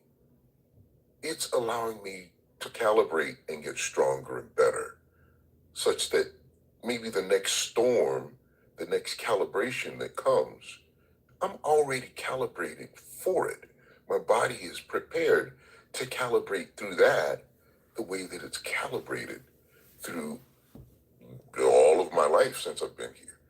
that mindset is far more powerful than the idea that there's this entity out in the sky that's the cavalry actually that's going to come and save me when my body is ill and it's created in a way that it's sinful and awful and shouldn't exist anyway because the creation made me that way. And he's going to unalive his son, which is him, to actually heal the stuff that's supposedly still there, even after his son was unalived. And so long as I believe, the cavalry will come one day. It hasn't come for 300 to 400 years for anybody that I know outside of it. Maybe he did get a couple of good parking spaces for me. Come on, man. I feel far more capable of managing those calibrations in everything in my life. My businesses, my children, my relationships with my grandchildren, all of that has been strengthened through you, and I just want to thank you. I got to get out of here, but I love stopping through. Appreciate you. And communing with you, breaking verbal bread and chopping it up with, and you're just so beautiful. Oh, thank Love you. you, your family. Thank I you. love you. You're my family. Now, y'all don't know it. You tell your husband, your kids, y'all my family All too. right now. All right now. Don't let them know, all right? Definitely. And that's what I believe. I believe that Healthy OG has a family over there. Yes. And many families all around. We full are of love, family. Hey, come on now. Yes. I got all my people in me. Yes. Yes. Love you, baby. Love Y'all you be too. good. Thank you. Talk Thank to y'all you. again soon. All right. Drop me down. Thank you. baby. Have a great, great, great rest of the day. Rest of life. Thank you. Drop me down. You're welcome. So we have Prophetess Freedom. Hello, how are you? Hello, how are you? I'm great, thank you. Good. I catch your content time to time, and I just want to thank you for it because with so much negativity on this app, it is very refreshing and needed. I think a lot of times we don't even realize when we're taking this in, we think it's entertainment, but the spirit is tainted by a lot of chaos and a lot of things that's going on. And I just wanted to thank you for that. And just always being mindful too of when I'm taking in certain content, how do I feel? Because I think sometimes we forget that. We just think, oh, it's just something, but it's like, no, it's more than that. And our mind is so powerful and we can do so many things, but we have to know it, and not just know it on a conscious level, but everything in us has to know it. Yes. Absolutely. Yep, power of awareness. That's it. And I'm a big Neville Goddard fan. So thank you for that awareness too, just bringing his back to my mind, because it is very powerful. Yes, it is. Yep. I mean, it's about your self-concept, as Neville Goddard reminded us, right? Who do you say that I am? What do you say about yourself? What do you believe to be true about yourself? What are you accepting, right? And I know people are like, oh, well, we don't need to believe, we need to know. But the problem is with the know, right? Some people know a lot of the erroneous things because people know that their body feels a certain way. People know about relationships. People know that, oh, life is hard. This is difficult. This is trying. Well, stop knowing that and know something different. Decide on something different. Ooh, yes, that's powerful. And I think one thing too, we have to remember, when we know something, we're going off of limited past experiences. Yeah. And when you know something, because you're relating it to something familiar, you're not even opening yourself to the possibilities of something new and something better. So thank you for that reminder as well. I'll be mindful of that. Yes, yes. I mean, because when I say believe and know, to me they're interchangeable. They're synonymous. I don't look at those words as different. I know that how we use how we tend to, when I say we, mean society in general, when we tend to use that word believe, we're using it as a wishing or a guessing. I believe it. So we think they were saying that like we don't know. No, when I say I believe something, I'm saying I'm accepting it as a reality for me. You don't have to accept it as a reality for you, because my beliefs are not for you. My beliefs are for me. And that's where people get twisted. They think that their beliefs are for someone else. No, I don't need you to agree with me. Me, myself, and I are enough. That's the three-strand cord that cannot be easily broken. That's all that needs to agree, to have this agreement, to make this a contract, is that me, myself, and I say yes to it. If everything else says no. Thank you for saying that, because Yep. Thank you, Latoxic. Thank you so much. And thank you, Mia. Thank you so much. Yeah. Well, we've been on here for quite a while. We've read chapters 9, 10, and 11. Next week we'll start up again. Next week at next Saturday, 10 a.m. Central Standard Time, we'll discuss chapters 12, which is subjective control, chapter 13, acceptance, and chapter 14, the effortless way. Ooh, that should be a good one. The effortless way. We be trying. We like to be tryhards. I be trying so hard. I try so hard. That's the problem. You're trying too hard. Stop trying and just be. The effortless way. Ooh, looking forward to that. Well, this whole book has been packed with power, packed with a lot of punch, as Gigi said. Tiny but mighty, because the chapters are very, very short. No longer than 2.5 pages. And this book is so small. It's not even. I don't even think those are really 2.5 pages. I think they're really more like 1 page, a page and a half. Because even the book is tiny. So. We have recaps on my YouTube, Prosperous Living with Toyia. I'm streaming on both platforms. Make sure to follow, subscribe. I have free books in my link tree. The Manifestation ebook bundle. I have The Recipe for Life, How to Manifest Your Desires based off the script Mark 11:24 and Matthew 21:22.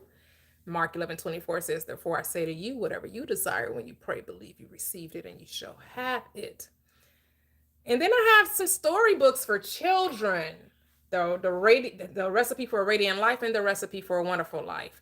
Both of those books are based on, it's just whatever your flavor is. They're basically the same type of book. One has Aunt Zora and the other one has Mama Joy. And they're both teaching the young person, the 10-year-old girl, about the manifesting principles, that your thoughts are creative. And it's coming also from those 2 verses I just quoted, Mark 11:24 and Matthew 21:22. Those books are also in the link tree in my bio, and get those. It's for children of any age, right? But if you're looking to share this truth, this principle, this law with children in your life, young children in your life, those books are so easy. They're short and sweet, but packed with power, packed with punch, letting you know that the 4 steps is something that you always do. It's not something that you have to try to do, but something you just want to become more aware of that you already do, which means you're always desiring, which is step 1. That's your decision of whatever you want. Step 2, give thanks. You're always being grateful for something, or you're complaining about something, right? So instead of complaining, you want to be grateful for the desire that you're at. Instead of saying reasons why it can't happen, start to be grateful that it already has happened. Appreciate it now. Step 3 is believe that you received, right? Believe that, but accept it as a reality. Accept it as already done. And then step 4 is not your work. Step 4 is just allow it to come. If you believe that you received it, what? Then you shall have it. Because for everyone that have, they shall have even that in abundance. So get those books. You won't be disappointed. They're really good, great graphics and everything. They're amazing books. Thank you to those who've already purchased the books as well. I just put them up for sale, and I've already got some people that supported and bought those books. So I appreciate you guys. Thank you so much. Because I really don't be selling stuff, right? I really don't be. Y'all already know I don't be trying to sell nothing. But this time I'm like, I had to keep reminding myself that everyone is me pushed out. So I'm really not selling anything. This is a way, like when we read that book, Busting Loose from the Money Game, right? Anything that you give, sell, or create or produce in your reality is really your appreciation from you to you, right? It's the way you're going to appreciate the thing that you've done, the thing that you have come to realize, and it's just you giving back to you, right? Because everyone is me pushed out. Everyone is my mirror. Everyone is my reflection. So, I have to truly remind myself that I don't need justification or explanation for anything. I just gonna do what I'm gonna do and then let it be so, right? And so I have to remind myself, right? Because I be having these revelations, but it's one thing to have the revelation, is another thing to apply it. Application is key. That's how you truly know that you know it, when you can apply it. That you do not just be a hearer of the word, but a doer also. And so I'm reminding myself to get on my own way and to appreciate myself and allow the things that come to my mind to do. I don't try to have to analyze it or figure it out. Just go with the flow. Let it go, let it go, let it flow. Yeah, so Kevin, Cheryl, did you all have any final comments before I go on my merry way until Wednesday? No, it was an excellent setting. This book club is absolutely amazing, and is reaching all the people that we wanted to reach. Yes. And some of those that we didn't know that needed it. Mm-hmm. And the people that are waking up are becoming more aware of who they are and their power. Mm-hmm. And we're not changing lives. We're helping them help themselves. Yep. I stole that from Jerry Maguire. Help me help you. Oh, help me help you. Right. Yep. You don't have to give anyone else credit for your ability to transform yourself, because no one else is doing it. You're doing it. It's all you, boo. All you. Go ahead. I just wanted to say thank you. I just appreciate everyone's shares. I get a lot of, it helps to see other people's perspectives. I think it really helps round out your understanding. Mm-hmm. And this was great, and I'm just really grateful. So thank you.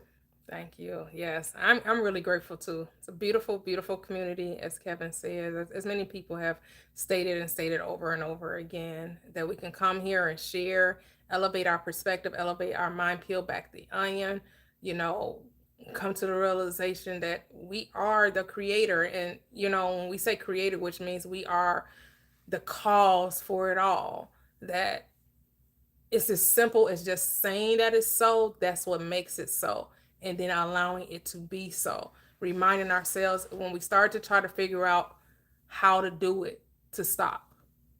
The moment we start trying to say, well, if I do that, that'll make it happen. It reminds me of the success story Neville Goddard with, it was a doctor and his wife. And they owned land that they always wanted to build property on. And they decided within themselves that they were going to build the build the property, and take the land and put property on it, and they weren't going to use any of their money. They were not going to use any of their own money. And so at first, their first thought was, well, we have to go find a realtor or whoever it was, a contractor, to build the property. But then they came to themselves and said, well, wait a minute. If it's already done, will we be looking for a contractor?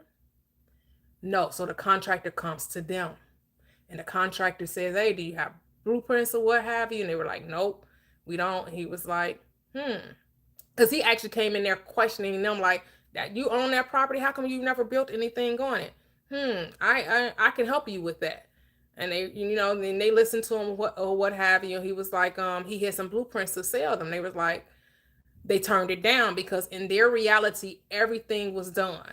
And so even though the contractor tried to sell them blueprints, he came to his own conclusion, said, you know what? I'll buy the blueprints for you. And then he said, well, how about you give me X amount of dollars to start everything? In their mind, we're not using any of our own money and the project is done. So which means we shouldn't be doing anything to make it so it's already so.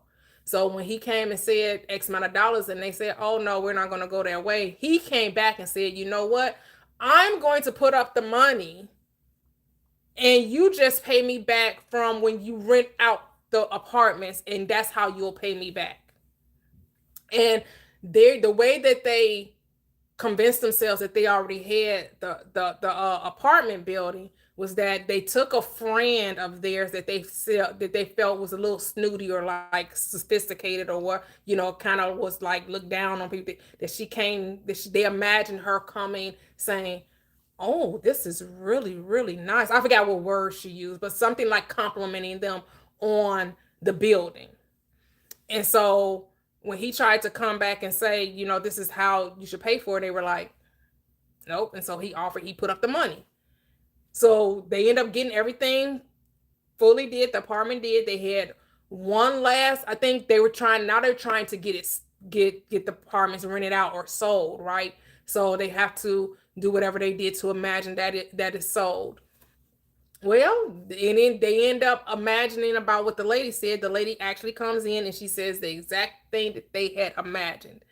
And the only reason why I'm telling, because I'm reminding myself, and hopefully this reminds you, there is nothing to do. When you decide that you're already this, anything you're doing is not to make it so. Everything you're doing is because it's already so. So if you find yourself trying to do something to make your manifestation come, you're signaling to yourself that you don't already have it. You're telling yourself this is not so. And so that is what's going to cause you to think you have to do more, when actually that's just signal to you you're doing too much. There's nothing to do. You don't have to do anything. And they did not have to. They did not have to spend any money. They didn't have to go search for the realtor or the general contractor. Everything came to them. And we hear so many stories like that, right? But we think that's the exception and not the rule, when actually that's the rule. There's nothing to do. Everything will be done for you. Everything. Just got to trust it. You got to test it out. You got to test it out. And so, guys, thank you so much. Like Lataxi has here, reading chapters 12 to 14 next week, Saturday, 10 a.m. Central Standard Time. Go grab the books in the link tree in the bio. Make sure you subscribe, follow, and catch you guys next week. Catch you guys Wednesday. Bye-bye.